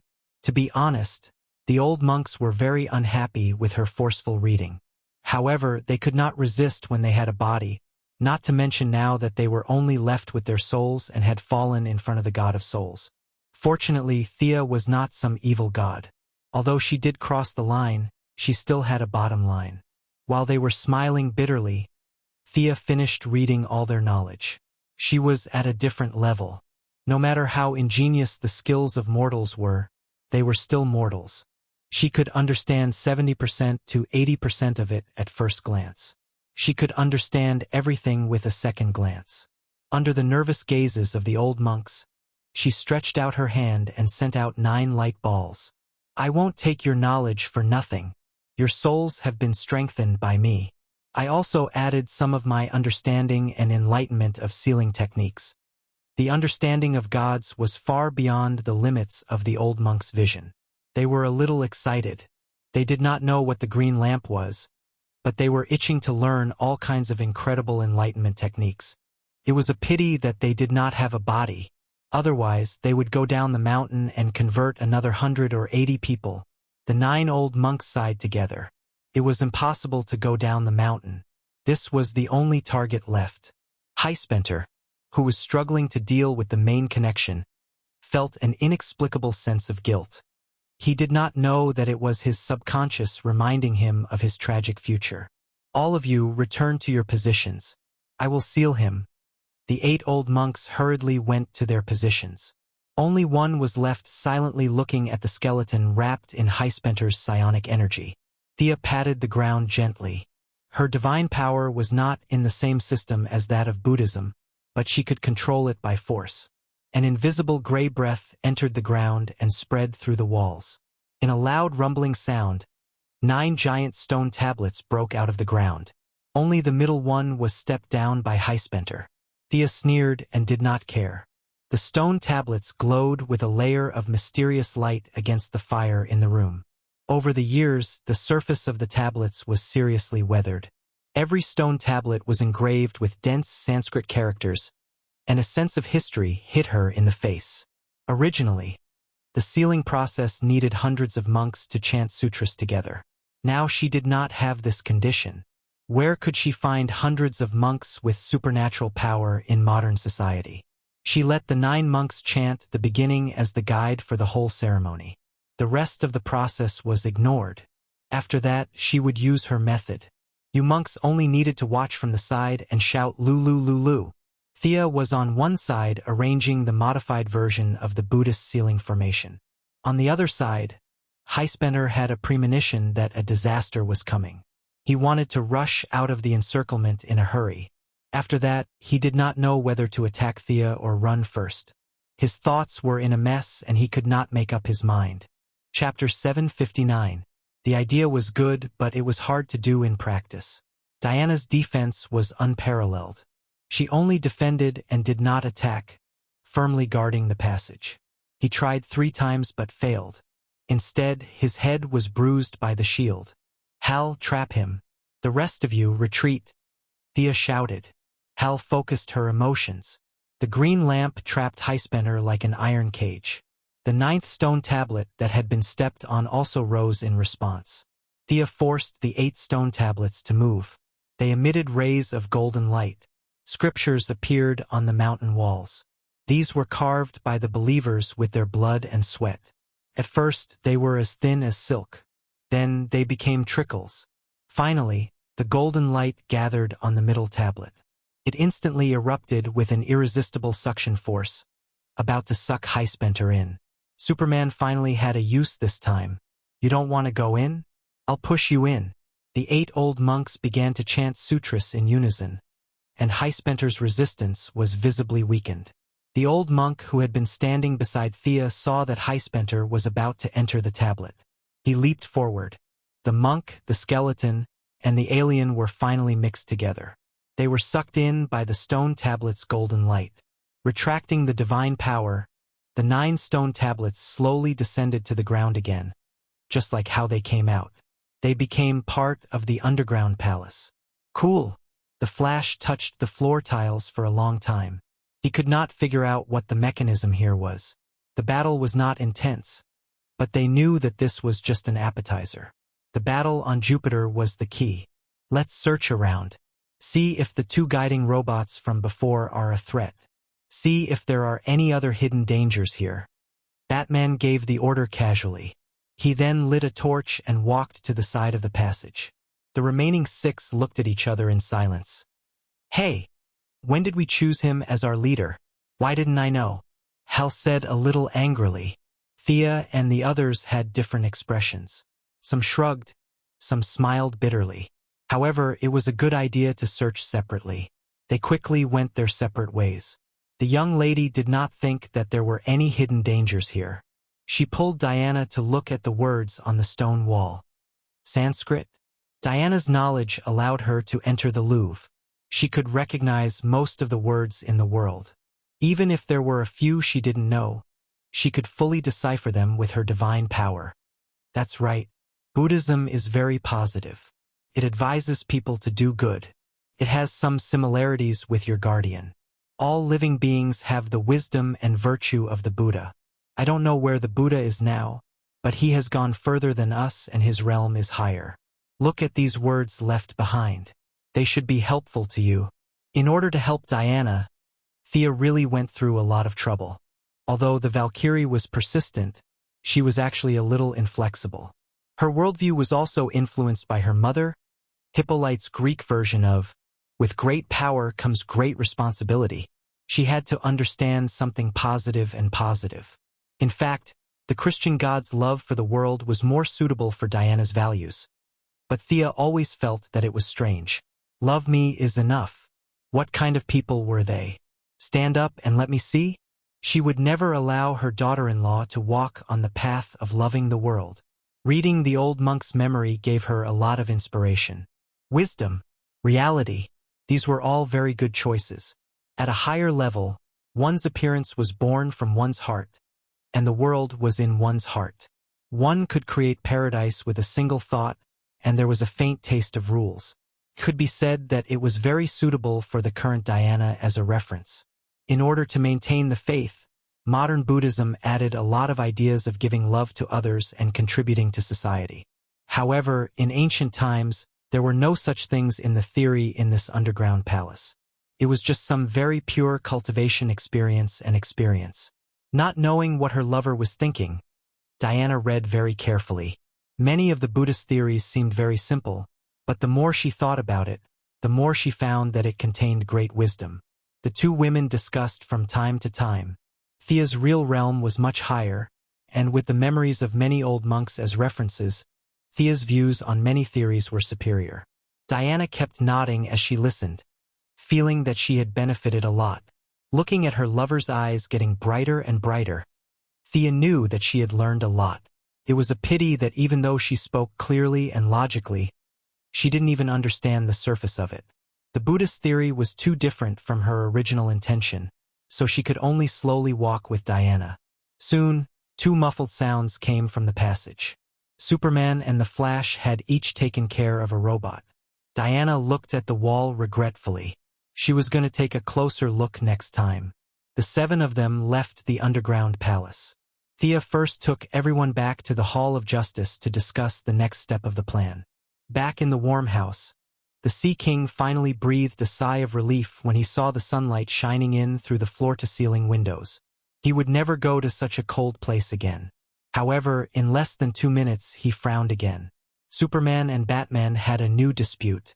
Superman's intention was for a few heroes with space survival skills to fly over and solve the problem, while Batman's intention was for a few Earthlings to follow.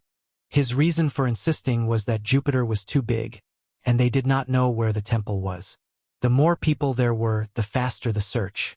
All right, let's go together. The more people there are, the faster the search. It's been a busy day. In the end, Thea supported Batman. She didn't have any impression of the people from Dynamo. It was obvious that they weren't famous enemies.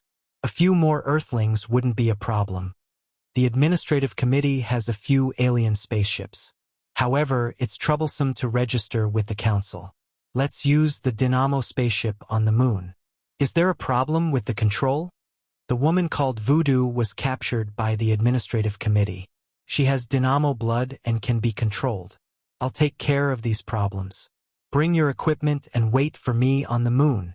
After teleporting back to the administrative committee, they easily met the female alien codenamed Voodoo. I recognize you, the president's daughter.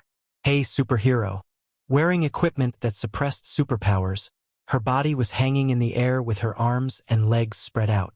The true mixed-blood woman looked at Sia with a mocking smile. Very good. You know me. That's easy. However, I have a question. Do you know yourself? Do you know who you are? Humph.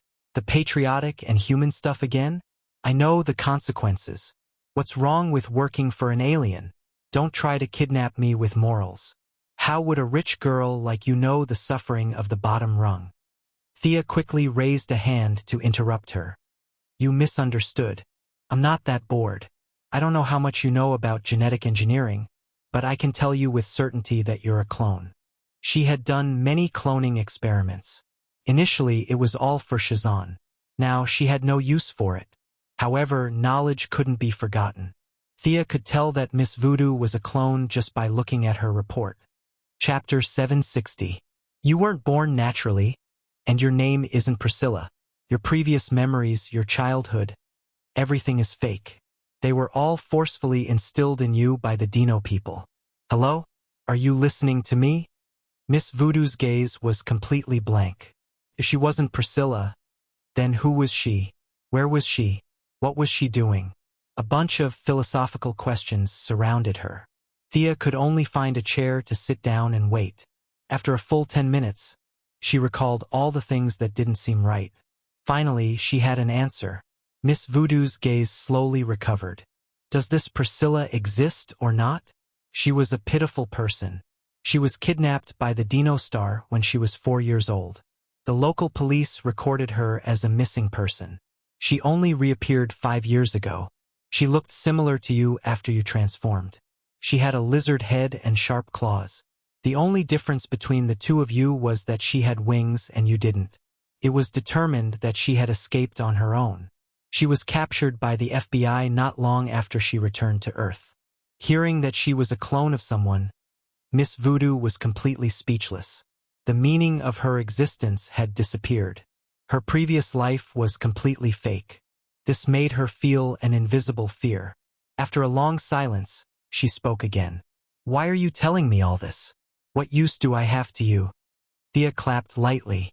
You're very smart, even smarter than the original Priscilla. She actually wanted the FBI to help her return to normal. You're better than her in this aspect. Better than the original? I'm still a prisoner. She stretched her neck and looked around. What's the difference between you and the FBI here? We've captured quite a number of Dino people. They should be the group you were trying to contact previously. However, their spaceship requires a special bloodline to operate. This is why I'm looking for you. Help me operate the spaceship. After that, I can pardon you. You can go back and do striptease or do something else. Unexpectedly, Miss Voodoo didn't intend to go back and flirt with the New Orleans soldiers. She actually wanted to be an agent. Thea waved her hand. Aren't you afraid that I'll betray you? Miss Voodoo was put down. Her eyes flashed as she asked. Do you have this ability? Thea asked curiously. Voodoo was about to teach this beautiful hero a lesson and let her know that he was not someone to be trifled with.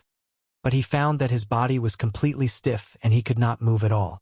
Thea said matter-of-factly, "See? You can't even move in front of me. What's so great about reading minds? You can't threaten me at all, and I can even control your body."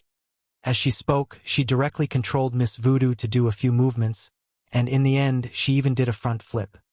I follow the principle of a deal. You help me control the battleship, and I give you freedom. Isn't that appropriate? Miss Voodoo immediately expressed that her boss was wise. I'll follow you from now on. Before she could say anything, a green light flashed. When she regained consciousness, she was already in a high-tech spaceship on the dark side of the moon. Thea looked around. Batman and the others had not arrived yet, so she brought Miss Voodoo to the control panel. When they heard that the Justice League was going to drive the spaceship to Jupiter, Batman's friends could not remain calm. Even Tim Derrick, who was known for his calmness, was a little tempted. However, Thea did not agree. It was better to wait and see what Daddy Bat wanted to do. The people from the Justice League were not slow. Thea had just finished studying the control instructions when Green Lantern Hal had already brought 3 people who could not fly to the moon. They had only heard of it before, but now that they saw a real alien spaceship docked so close to Earth, the heroes could not believe it. The spaceship started moving quickly. Unsurprisingly, the Bat team was driven back by him. It was said that he wanted to prevent accidents from happening to Gotham. In fact, everyone knew that he was afraid that something would happen to his team. Jupiter was the most massive and fastest rotating planet among the 8 planets in the solar system. Pluto was kicked out by astronomers. Its volume was 1,316 times that of Earth, and its diameter was 140,000 kilometers. The amount of work needed to find a temple on such a huge planet was not small. This time, the Justice League not only brought the Martian Hunter, but also the reserve member, Ray Palmer. Seeing that they were all nervous, the big goofball could only greet Thea without saying much. They needed to set off from the moon, pass through Mars, and the next stop was Jupiter. Seeing that the cabin was full of clones that looked exactly like her, Miss Voodoo was a little numb at this time. She mechanically set the position of Jupiter according to the coordinates and stood in the distance. Batman, the Atom, and the Flash got together and discussed the search for the temple according to the records in the spaceship. The 3 guys also studied an algorithm seriously. Thea and Diana hid in a corner and continued to study the relationship between Buddhism and the Guardian. For hours later, a bunch of superheroes landed on the surface of Jupiter. Jupiter was farther from the sun, and the environment was worse. The temperature difference between day and night was huge. The lowest temperature was -168 degrees, which was much colder than the highest peak. Fortunately, they had learned their lesson. They turned on the temperature adjustment technology and used their superpowers. Student Salted Fish Poseidon was tightly wrapped. He was wearing a coat sewn with the skin of a special sea beast. At this time, he missed his warm sea water very much. Wow, so cool. A satellite the size of the moon flew past in low Earth orbit, and the light on the ground was instantly blocked. In 2 minutes, the originally blurred ground was completely dark. The satellite came and went quickly, and in less than 3 minutes it returned to normal. The Flash and the Atom couldn't help but exclaim loudly. Unfortunately, when the 3rd satellite flew over their heads, their excitement completely disappeared. The first time they saw it, the second time they saw it, the second time they saw it, and the 3rd time they saw it, they felt annoyed. There were 69 known satellites in Jupiter's orbit. Jupiter's mass was large and its rotation speed was fast, causing the satellites to fly with a whoosh. The Earth's rotation was about once every 24 hours, while Jupiter's rotation was once every 9 hours and 50 minutes. There was only one moon in Earth's orbit, but there were 69 of them here. The barren land, the sudden hurricanes, the ultra-low temperature, and the occasional debris from the collisions between the satellites made the heroes, who had never been to an alien planet, feel a little uncomfortable. The rest of them were also confused. This place was too big. Fortunately, they had calculated the approximate location with their advanced technology. Otherwise, they wouldn't have been able to find it. Our landing is still a little off. There are signs of life 20 kilometers away from us. The humanoid probe Martian hunter soon brought good news. Chapter 761. Hearing that it wasn't far, everyone heaved a sigh of relief. They didn't want to stay in this lousy place for another minute. Green Lantern Hal Jordan volunteered to investigate, and then flew over. 3 minutes later, they saw the roar of fire and the sound of an explosion not far away. There was no doubt that Green Lantern had been exposed. This idiot! Batman cursed in a low voice, but he had to fight. Most of the heroes of justice could fly, and the only ones who couldn't were the Flash, Sea King, and Batman. The Flash was undoubtedly fast. He had added a heating device to his combat suit, so the environment here didn't affect him much. Sea King had the physique of an animal, and he wasn't slow when he ran and jumped. Our Batman couldn't do the same. There were no trees or buildings here, and he couldn't use his hook gun or glider at all. His human speed was nothing.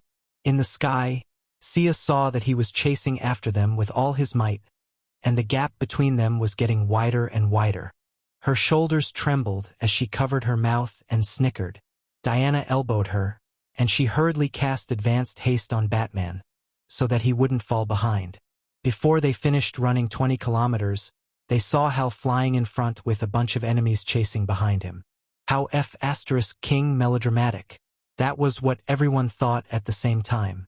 They were supposed to sneak in and observe, then come up with a plan before starting the battle, but now it had become a tough battle. There are 2 big guys, and there are about 500 enemies left, Hal shouted as he ran. Is this what you call investigation? The heroes were speechless as they watched the dust fly behind him and the enemies shouting to kill. The Green Lantern Corps' tactical concept was very advanced. Attack! Superman took the lead and charged out. Diana followed closely behind. Sia took a look and also chased after her. There were a bunch of enemies on the ground, and it was just these guys? They're different from the enemies we encountered before, Diana said curiously. The first ones they encountered were all translucent lizard men. Later on, the Highspenters became blue skulls. Now, these fellows on the ground were all muscular and powerful. Their skin was as rough as sandpaper, and their large heads were filled with crisscrossing sharp teeth. Their bodies were wrapped in something like animal skin, and they wielded crude cold weapons. Other than the tentacles on their chin, it could be said that they were a completely different species from the Dino people. It was unknown if they had the ability to adapt to the environment and change their genes, or if it was some kind of mutation. The heroes did not want to know. Quick! These 2 big guys are very powerful. Hal saw them and quickly called for backup. Thea didn't know if the 2 big guys behind her were powerful or not, but they definitely looked impressive. With a height of 200 meters and a body made entirely out of obsidian, 2 gigantic stone golems were chasing after Green Light Hal. They had shields in their left hands and swords in their right hands. Wearing helmets and capes, they looked like ancient Spartan warriors that had been magnified hundreds of times. Hal's materialization couldn't hurt them at all. Instead, they were beaten up by the stone men. Superman saw that he was in danger and was ready to help. Clark, leave it to us. Thea could tell that these 2 stone golems were extraordinary. They were definitely magical creations. Were they left behind by an ancient wizard? Fearing that they would be broken by Superman's chaotic punches, he signaled Diana to take one each. Superman didn't care and flew into the battle below. Stop right there. Thea waved her hand lightly at one of the stone golems. 2 gigantic hands made out of magic reached out from the ground and tried to grab the stone golem's legs. At the same time, a huge vine spell was cast. The green vines started to climb up the stone golem's legs rapidly. The stone golem swung its sword to cut the vines and broke the gigantic hands, as if it had done something insignificant. Continued to move forward. As expected of an ancient wizard. Looks like normal methods won't work. Thea was a little depressed. She gathered a torrent of lightning in her hands and threw it at the stone golem from afar. The stone golem was still expressionless and raised its shield to disperse the lightning. Magic shield. The more Thea looked at the two stone golems, the more she liked them. If she took them to a magic school, she would see two giant stone golems on the left and right. It would be so cool. Not to mention, she was also very interested in the stone golem's activation magic. The fact that it could still function normally after so many years meant that the design back then must have been very ingenious. Previously, she had captured two iron golems from the cold flame Vatican, but their activation magic was nothing but trash. The two iron golems in front of her were obviously high-quality goods. On the other hand, Diana realized that her lover wanted to take down the two stone golems without losing any damage. She began to give it her all. The Valkyrie's fighting spirit rose rapidly. Ever since she became a god, she had never met an opponent who was on par with her. Even with her courage, she was afraid of Darkseid even before the battle. The stone golem in front of her gave her a chance to vent her anger. Her fists rained down like a storm, but the stone golem did not back down. In the blink of an eye, she had attacked more than 100 times. Cooperate with me. Sia once again trapped a stone golem with a spell. Diana shook off her opponent and flew to her side, striking the stone golem's knee with a lightning spear. A large amount of lightning struck, causing a slight delay in the magic circulation in the stone golem's body. Then, the Valkyrie threw out the true word lasso with a swish, binding the stone golem tightly. Thea landed on the stone golem's head, which was as big as a house. She slapped the stone golem's head and poured her spiritual power into it, trying to find the control center of the stone golem. It was not difficult. In front of her profound magic knowledge, the stone golem's structure was completely revealed. There were no more secrets. Ingenious. It was really ingenious. In the eyes of modern magic, the control system of the stone golem was not that complicated. It was just that Lucian had ingeniously used a lot of knowledge and skillfully combined them. In Sia's opinion, the power source of the stone golem was somewhat similar to solar power. Stop it! After finding the control center and observing it for a while, she figured out the structure. After a burst of magic power, the stone golem stopped where it was with its shield raised. The two women did the same thing and took down another stone man. Only then did they heave a sigh of relief. The ground battle could only be described as a stalemate. Theoretically speaking, superheroes had an advantage. Although there were more than 500 enemies, they did not have any superpowers. They were purely relying on their physical strength and their cold weapons. They did not cooperate with each other and could only roar like beasts. To deal with such a motley crowd, people like Superman and the Martian Manhunter could defeat them without suffering any damage. They would not be afraid even if there were several times more of them. The problem was that they did not kill. She controlled her strength and knocked the enemy down with a punch. The enemy rubbed their head and stood up after half a minute. She kicked the enemy away, and the enemy ran back after a while. It was as if no matter how hard he tried, he could not defeat the enemy. No matter how hard he tried, there was no end to it. Chapter 762.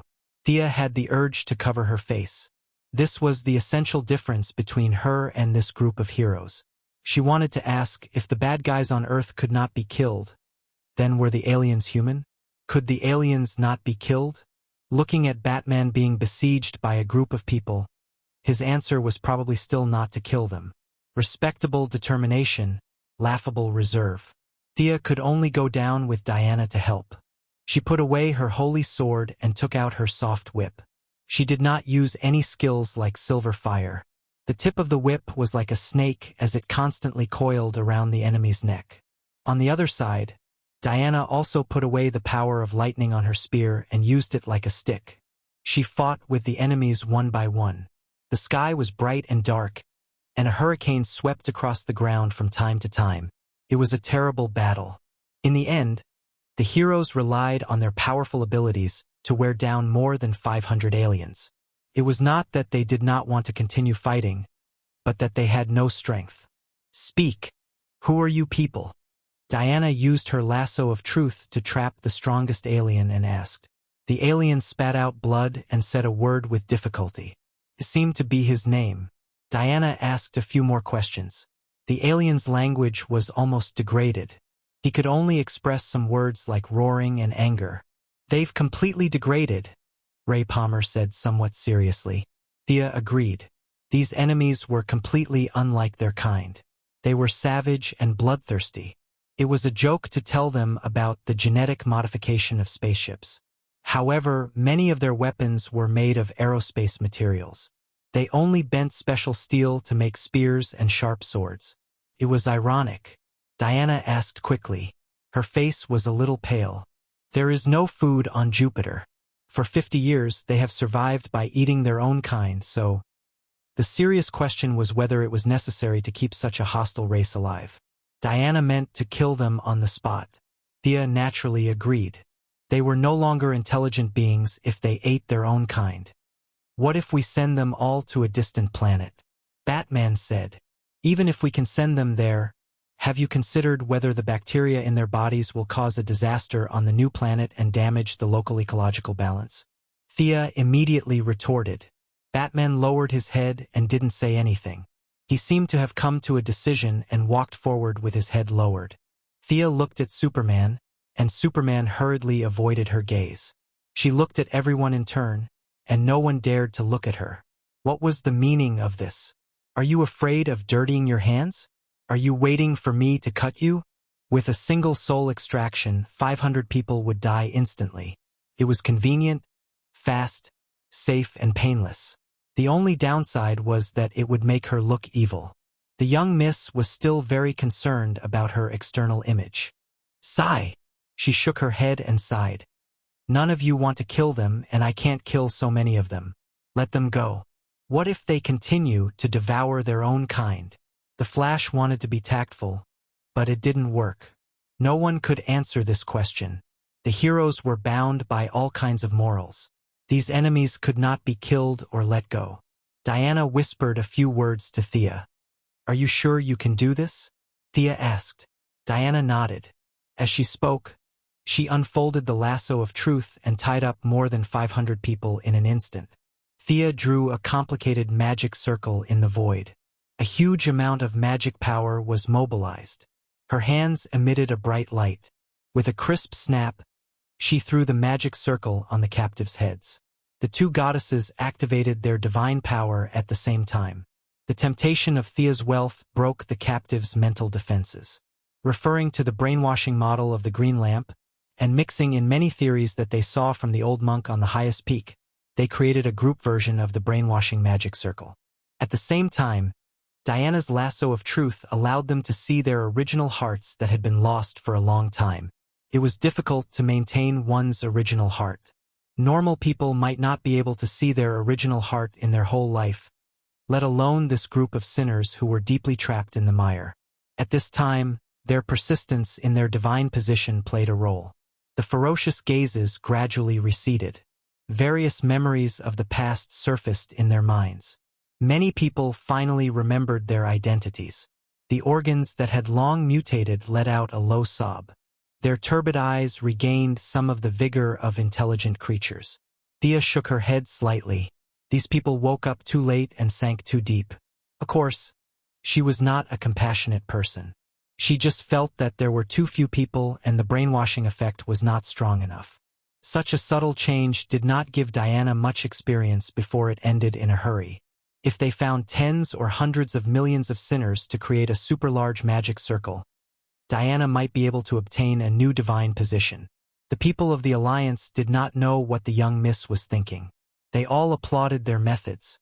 A big problem was finally solved. Leaving behind a group of sinners who were repenting, they walked towards the way the aliens came. Looking at the bloodstains and many utensils in the alien camp, and the dried meat, the heroes were speechless. A group of intelligent creatures had degenerated to such an extent in just 50 years.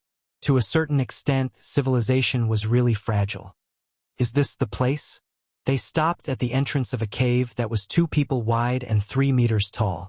The cave was filled with orchids. The weapons that Hispenter had mentioned should be stored here. There were obvious large scratches at the entrance. There were many broken limbs. As for the white bones, they were piled up like a mountain. The 2 stone golems were standing here. I wanted to rush into the cave directly, but I was slashed down with a sword. Green light, Hal said with lingering fear. Thea imagined that scene.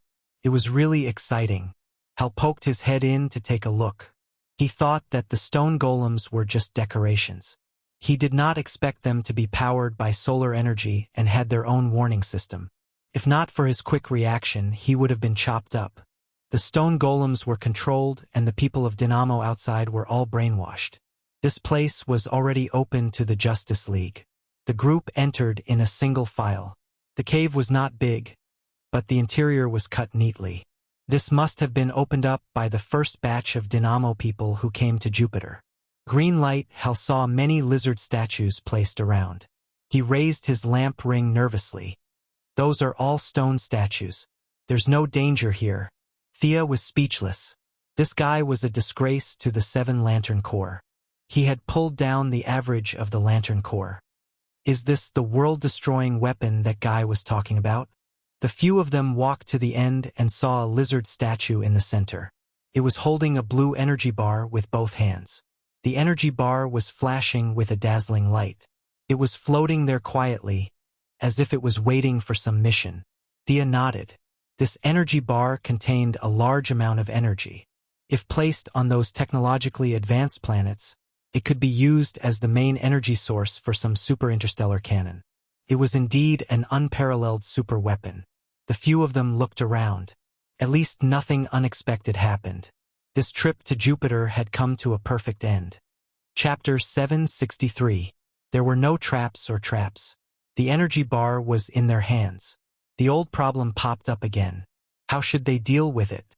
This was obviously a technological energy source.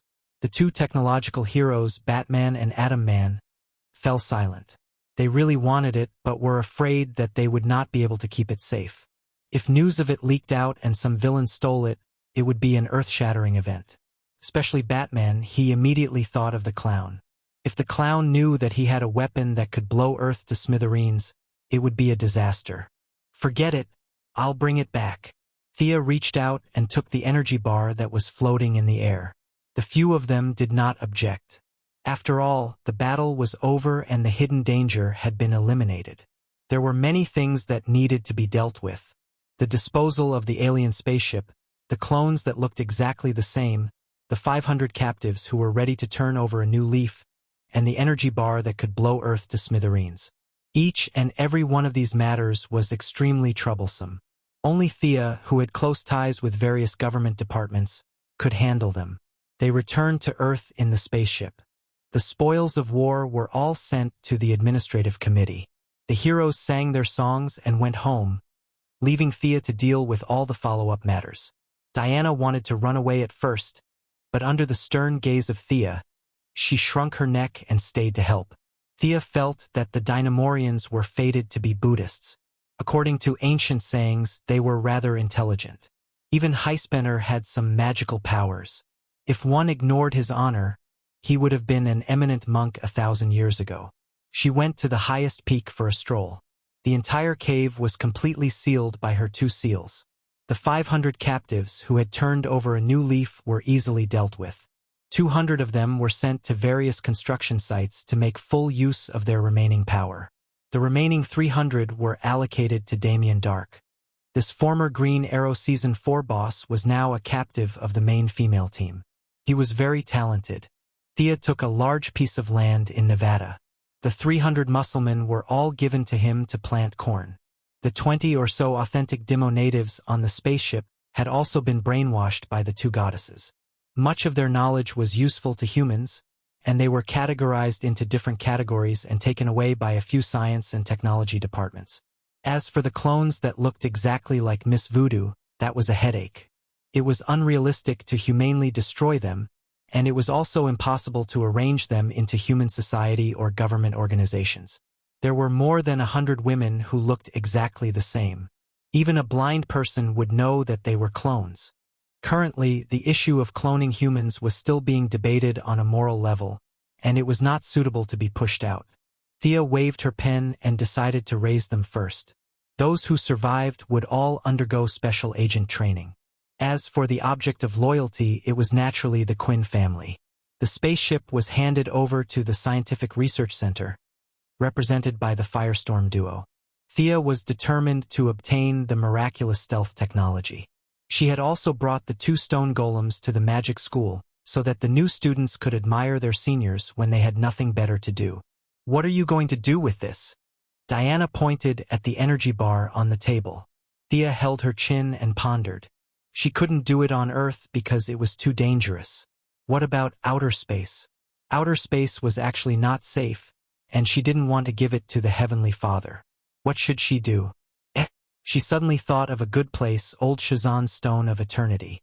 With the energy bar in her left hand and Diana in her right hand, she brought the Valkyrie to the Stone of Eternity. Old Shazan was locked up by her to absorb his divine power, and the originally deserted building became even more desolate.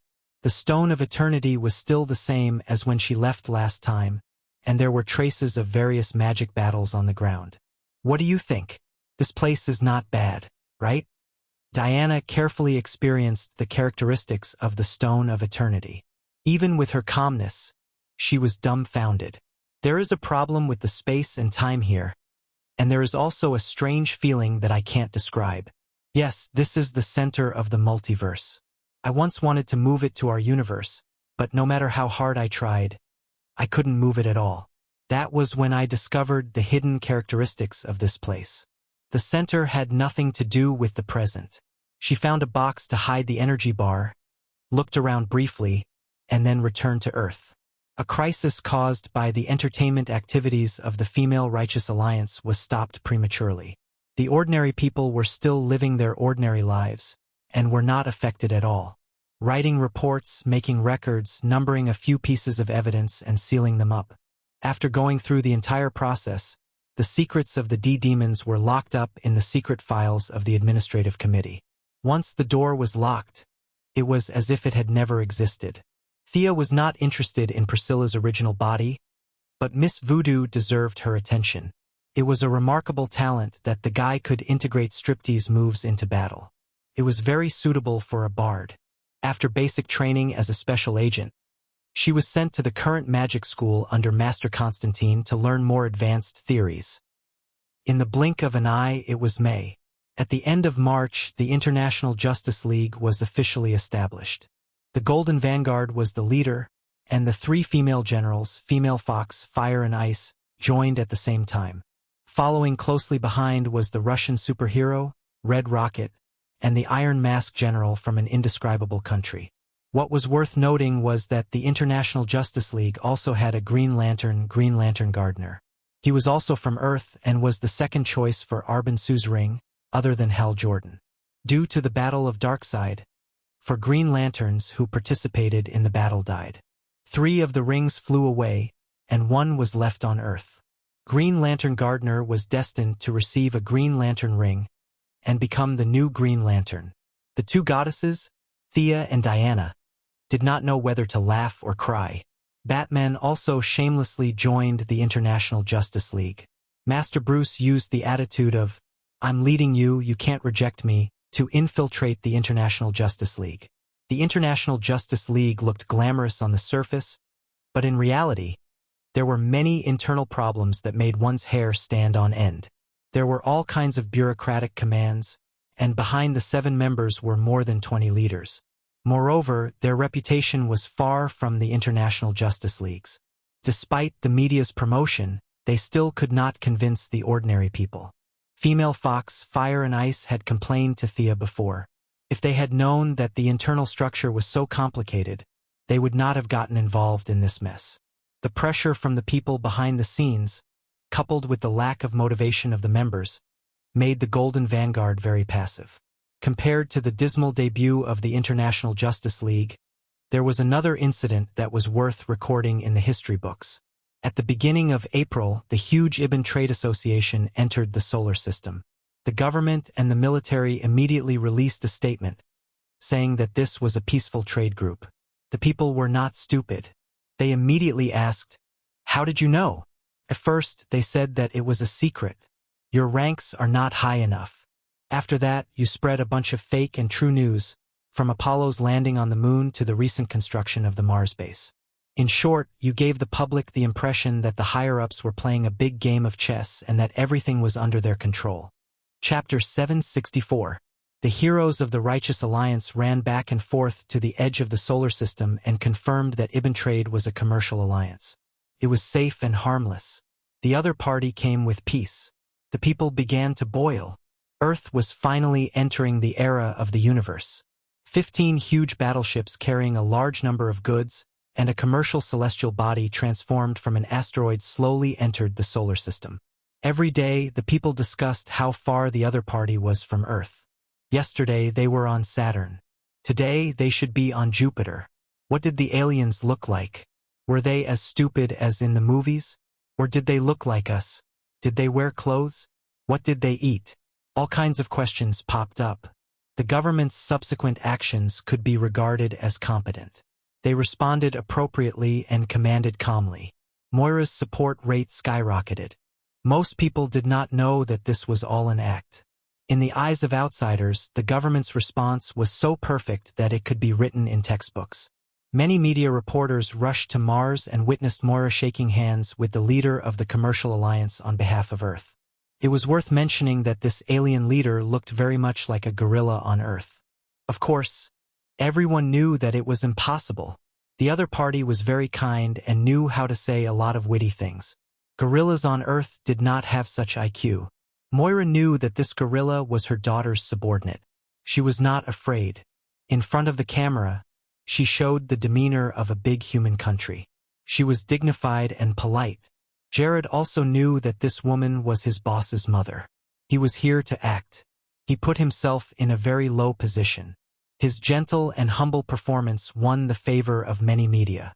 Superman, who used a reporter's identity to sneak into the scene, felt that this gorilla-like alien was very pleasing to the eye. There was actually such a peaceful alien in this era. The universe was really big and full of strange things. Clark, who had been feeling very tired, eating, sleeping, and fighting aliens every day, as if the universe was full of bad people, reignited his hope. There were still good people in this universe. The Righteous Alliance did not find any problems. Thea knew far more about the Light Ring than Hal Jordan. The result of the Light Ring scan showed that Jared was a real alien. The group of people who did experiments with the U.S. military and reverse lightning had seen Jared before. However, the face of a gorilla was almost the same in the eyes of people. Jared had changed from a small gorilla to a gorilla.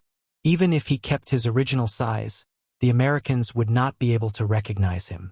Jared landed on Earth with a small landing ship and gave a keynote speech on the peace of the universe at the United Nations headquarters.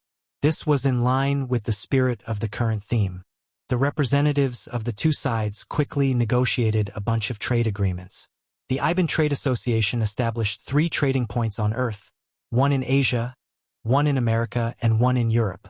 Large amounts of extraterrestrial resources, technological equipment, and weapons had entered the human race's field of vision, and they only traded various minerals, steel, and fuel. In an ancient manor located in the embrace of trees, today's tranquil time was broken by the continuous sound of brakes. Many small animals among the trees did not know what was happening in this area today. They hid in their own tree holes and shivered as they watched the humans coming in and out. "Big brother, look at my holographic watch. It's so cool. It's completely controlled by brainwaves. I dare say that Earth's technology won't reach this level in 20 years. A young man was showing off his new watch to the people around him. This kind of thing happened more than once. Many people in the manor were talking to each other. Large amounts of extraterrestrial technology had entered their field of vision, and the first to benefit were naturally the wealthy. You're still buying yachts? How lame. I'm already using the magnetic airship. What? You said that this dress was personally tailored by an international master? My dress can make people fly. Can you do it? Young people who loved to show off gathered together and showed off the new items they had obtained, enjoying the admiring gazes of others. This caused them to unknowingly become intoxicated and unable to extricate themselves. The younger generation gathered together and chatted. Those who were popular were talking loudly, and those who did not have much knowledge were clapping and cheering.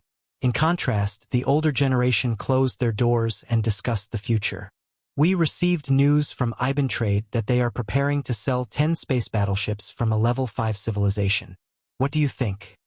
The white-haired patriarch of the family asked a few elders of the branch. Families that had lasted for hundreds of years would always have a lot of nonsense to deal with. In order to avoid meeting each other with submachine guns and drinking water, they lived in different places. When there was a big matter, they would gather together and pretend that they did not know each other. This was the only way. However, the arrival of Trade had broken many traditions. It was very necessary for them to gather under the same banner and discuss the future together. The family needs to move forward. If we don't, we will die. I feel that we should wait and see. The current situation is not clear. Wait and see? Have you seen the star map provided by Trade? There are only a few planets near the solar system that are worth attacking. Let's wait and see. Have you thought about the other families? The group of elders had not finished speaking and were about to quarrel. The old patriarch, who was leading the group, sat steadily and did not move. He waited until they finished quarreling before slowly saying, "We may be able to wait, but our descendants cannot wait. The family's policy of controlling the world behind the scenes does not satisfy them. They want cheers, applause, and worship from the people. However, the current system cannot give them these things." The old patriarch's words caused the few elders to fall silent. Their branches all had this problem. The elders considered more and were overcautious when doing things. The young people were born with a silver spoon in their mouths. It was very troublesome for them to sit on a large amount of wealth but not know about it. It was not difficult for the young people to choose whether to continue being a wealthy person on Earth or go to an alien planet to become a tyrant. They could forcefully suppress one or two of them, but if the entire younger generation stood together to oppose, they would have to compromise. After all, they could not kill all the heirs. The DuPont family is one step ahead. I heard that they are mobilizing a large amount of resources. They might even be able to take down a battleship before the military. You must know that our Earth is only a third-class planet according to the universe's standards, but that battleship is a fifth-class one. The old patriarch sighed. A space battleship was too good, so good that he could not sleep. We don't have that many resources. Can we use currency to exchange for some with other families? The old men had wolf-like personalities. When they saw something good, they did not want to let it go. If others had it, they wanted it too. The Quinn family has always been a steel company. Previously, steel was their main business during Robert's time. After that young lady came to power, she wantonly bought many energy companies. The mother and daughter pair have a large amount of resources in their hands. What are their opinions? An old man with triangular eyes asked. Chapter 765. The old patriarch sneered when he heard Quinn's name. President Quinn wants to finish her term and leave behind a glorious name. Humph. A woman blinded by fame. As for her daughter, she is a superhero. Of course, she will take it as her duty to protect the people of Earth. What a ridiculous idea. Just let them watch over Earth. Haha. The remaining people also laughed with different characteristics. In their opinion, they had seen through everything. The actions of Quinn and her daughter were simply ridiculous. It was unwise to let go of the huge benefits and be tied down by fame. The triangular-eyed old man suggested that there was no need to buy it. In the dark night, they could just take people and snatch it. A group of people despised this idiot who spoke without thinking. Who was that? That was an alien. Their technology was hundreds of years ahead of Earth. Even if they managed to snatch it, no one would know how to drive it. A giant battleship tens of thousands of meters long was not a bicycle in front of the door.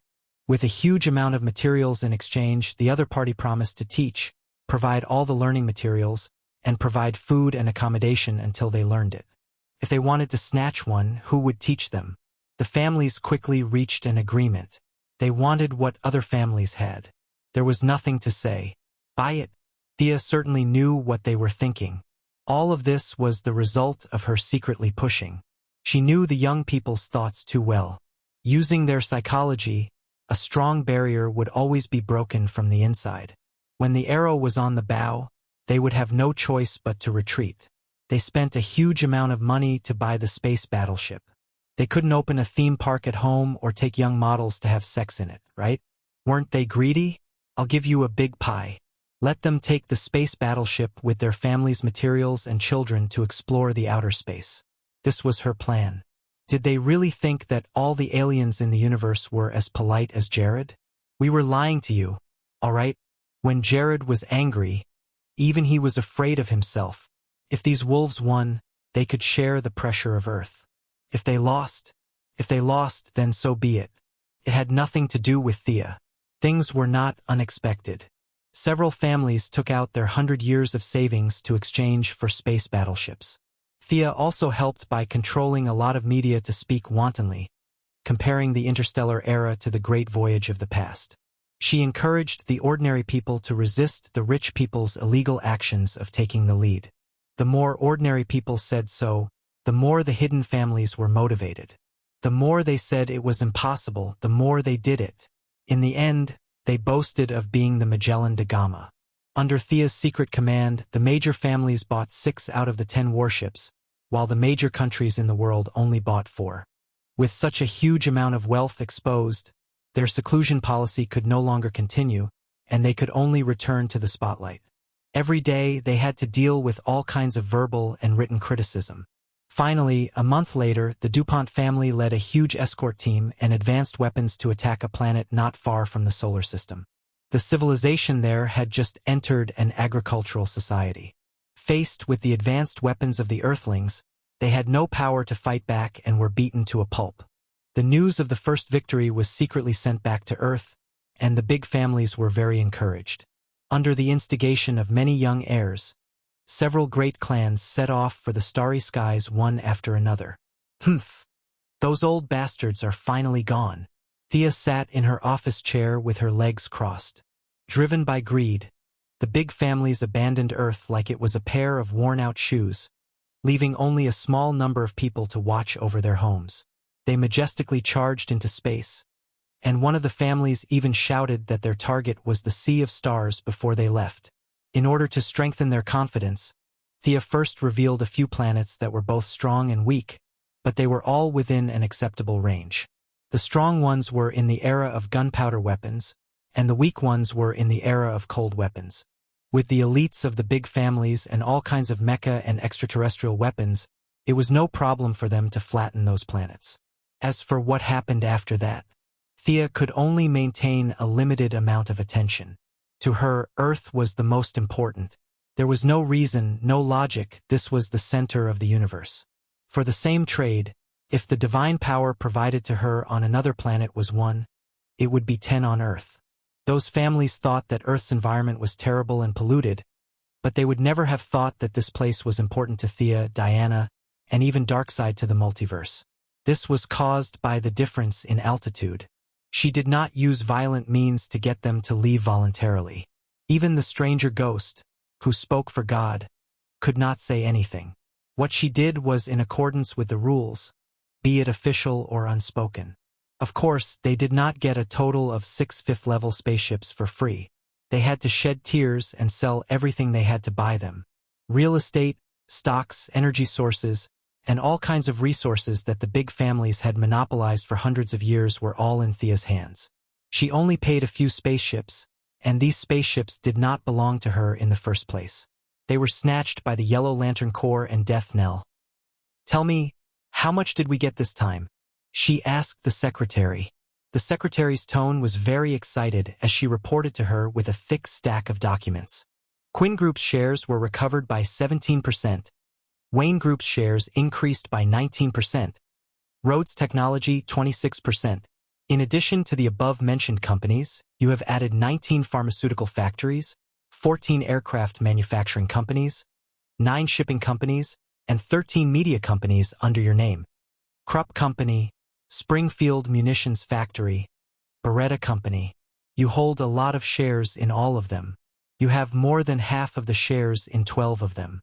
The rest of the properties, islands, private castles, oil fields, and real estate around the world are still being calculated. And we paid for all the steel, oil, and rare metals in Quinn Group's inventory. Speaking of this, the secretary laughed softly. She was also a member of the Green Lamp Gang. She had cut off her connection with Luther. Recently, her relationship with Poison Ivy had improved by leaps and bounds. Of course, she knew that Sia had gained something from her left hand to her right hand without any loss to herself. Instead, she tricked a group of greedy fools into risking their lives in the universe. There were too many dangers in the universe, and these people would be finished in a few years. All their wealth had changed hands, and even if they came back, they would be poor. If she told her real thoughts, Thea would laugh at her. Come back? What a joke. In 2 years, it would be the darkest night. It would be a catastrophe for the entire universe, and these people's chances of survival were slim. Sigh, it seems like a lot of money, but it's just a number. Of course, Thea would not sleep with a pile of money. She wanted to add this part back into the wealth cycle and redistribute the wealth of society. The top of the pyramid had been completely emptied. Using the government as a cover, she slowly returned the wealth accumulated by these families for hundreds of years to the people. This was what she needed to do in the future. It was impossible to completely eliminate poverty, but she could make most people live better and richer. In the next few days, she began to work with Moira. The government introduced a lot of policies to encourage and support the manufacturing industry. Many low-tech alien products were copied by human beings. The rich used the original alien products, and the poor ordinary people used the counterfeit products. Thea would not say that this was a trick she learned from the counterfeit mobile phones in the indescribable country. The heavy manufacturing industry directly increased the employment rate. Many people suddenly found that their income had increased a lot. The idle people were pulled to work in the factories. They did not need a degree. As long as they had brains, they could support themselves and buy houses and cars. Many ordinary people did not know what had happened. They only knew that after the aliens came, life on Earth suddenly became better. Chapter 766. The big shots were playing all kinds of games, and the small ones also needed to survive. Jenny was a young girl from Arkansas. She was young and beautiful, and she thought that she was very capable. She wanted applause and cheers, and she ignored the opposition of her family. With an indomitable spirit, she rushed into the Vanity Fair of Hollywood. Unfortunately, an ideal was still an ideal, and reality made her bleed. Not to mention becoming a big star in Hollywood. She couldn't even touch the door of Hollywood. She could only work as a hostess in the nightclub. In the early hours of the morning, Miss Jenny walked back alone with heavy makeup, wearing a cheap dress and high heels in her hand. "Gina, you stupid pig. Go and work as a worker. When I become a big star, you will regret it."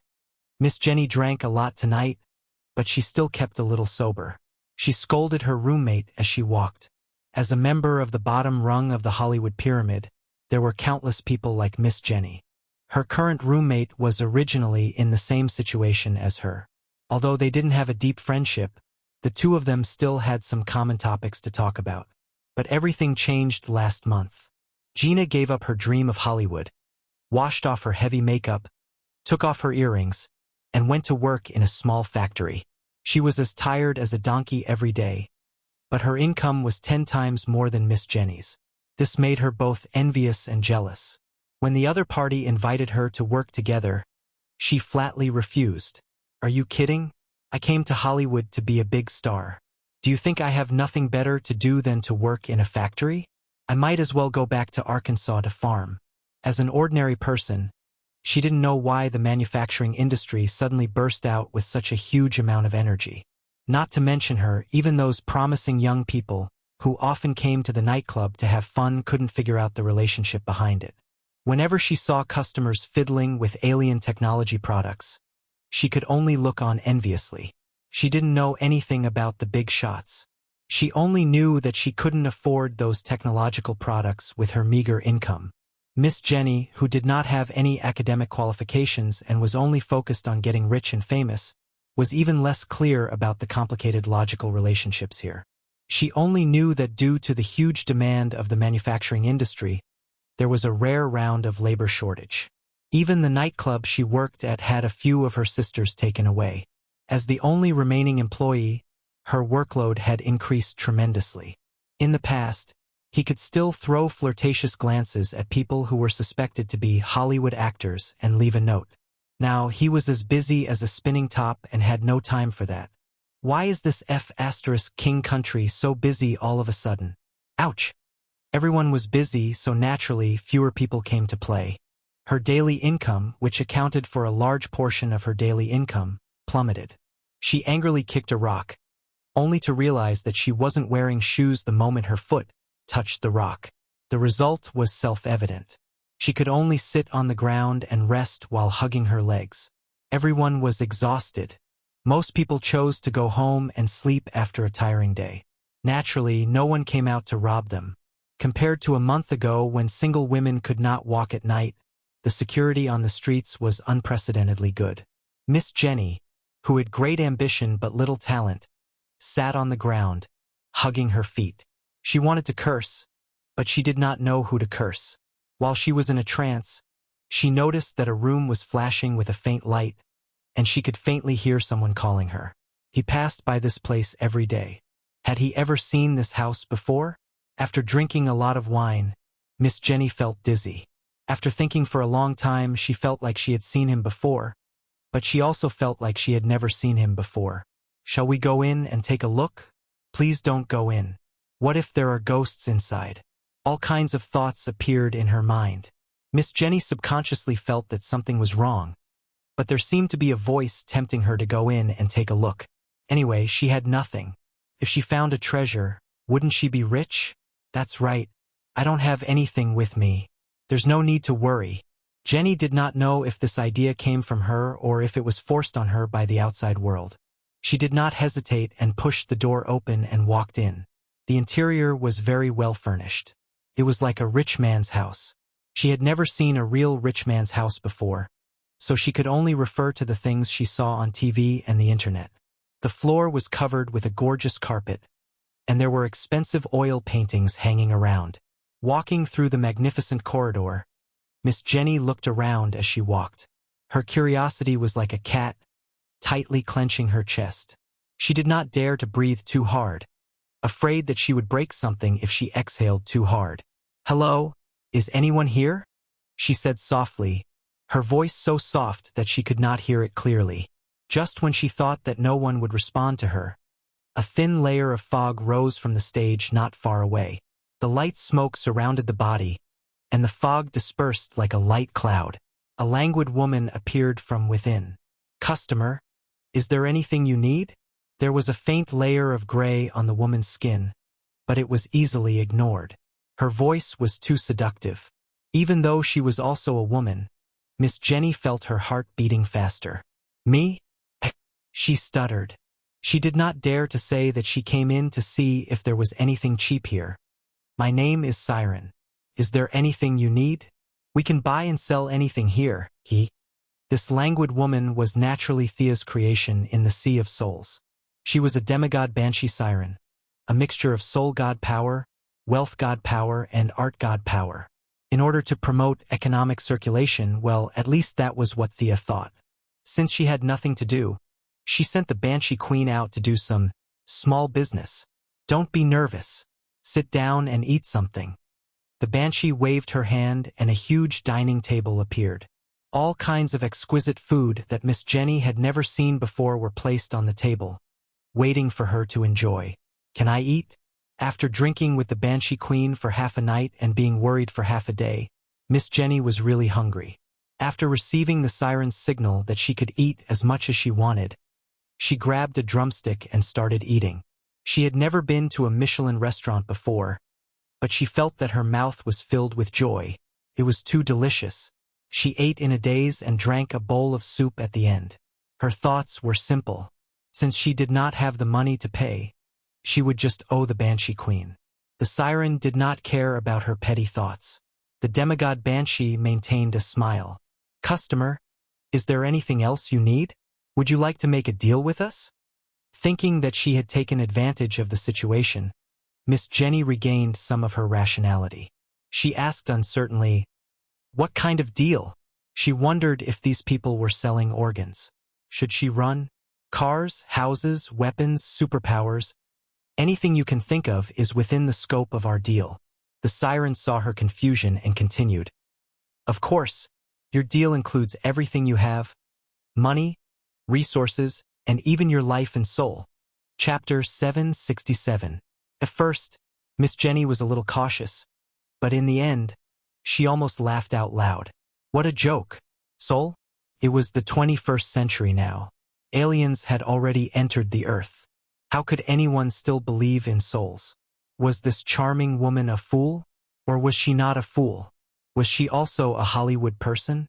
Was this luxurious house actually a reality show? Intelligent beings were used to interpreting everything with their own worldview. Miss Jenny was now in a strange circle. She classified everything that was wrong here as an act. The house belonged to the production crew, and the carpets and sculptures were all fake. This seductive woman also wanted to be a big star. The previous meal was most likely a smokescreen used by the production crew to let him eat a big meal as a reward. In fact, there were countless people hidden in the dark watching his performance. Now that he thought about it, everything made sense. This was a large-scale reality TV show. Realizing that the scene of her eating was seen by so many people, Miss Jenny was a little annoyed. She had to salvage the situation. "Can I really exchange anything?" As if she wanted to show off her acting skills, she was suddenly full of courage and asked fearlessly. The siren was a little surprised. This human was scared like a quail before.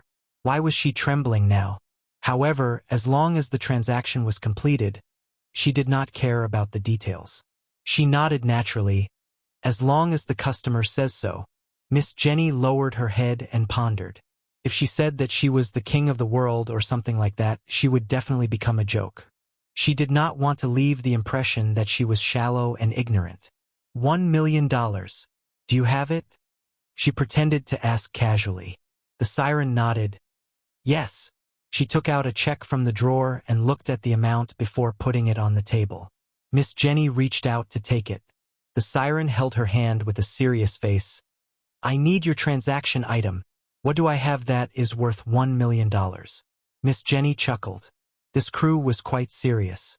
It was most likely a big production. It was easy to be fooled if one did not know the inside story. She thought that she had succeeded and said, "Didn't you say that souls could pay?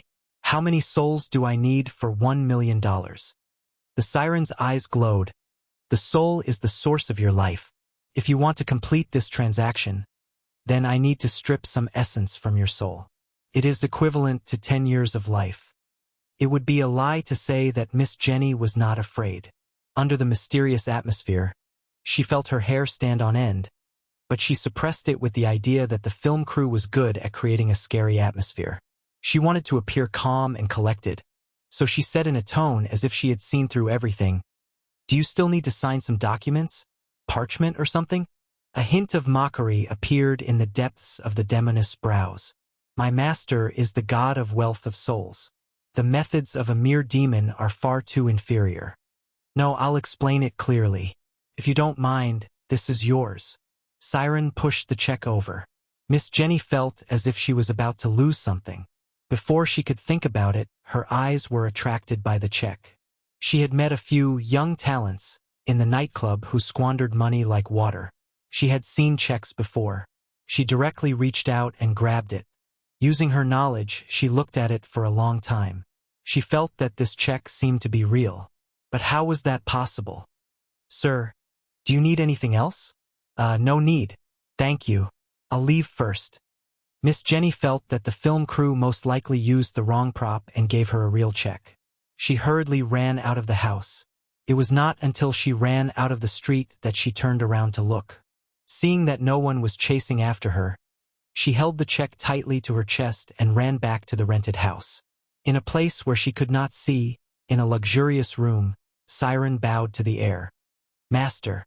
The young mistress took a step forward and received the soul shadow from the siren. It was fragrant and abnormally agile.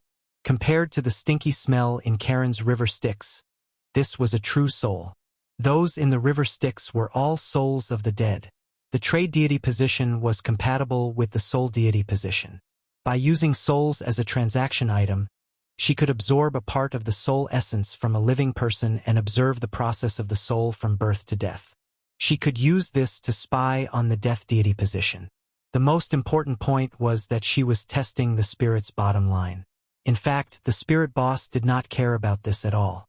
Her principle of fair trade was also one of the rules. The spirit that abided by the rules would not stop her. "Pick 100 people from your tribe and send them to different parts of the world to help me collect souls." Thea finished and returned to her house, leaving Siren to continue fooling people. Thea was very careful. She could only take a maximum of 30 years of life from a person. The decay of the soul would only appear at the end of the life. Large-scale deaths and diseases would not happen at all in a short period of time. In her opinion, this was a completely fair trade. Take Miss Jenny as an example. She might not even be able to get 1 million even if she worked hard for 10 years. To a certain extent, she had made a profit. However, in order to prevent superheroes from coming to clean up the place, she set up a magic barrier that could only be seen by the frustrated people in the trading house. Fiddling with the soul essence in his hand, the sparkling and translucent mist-like gas circled around his fingers.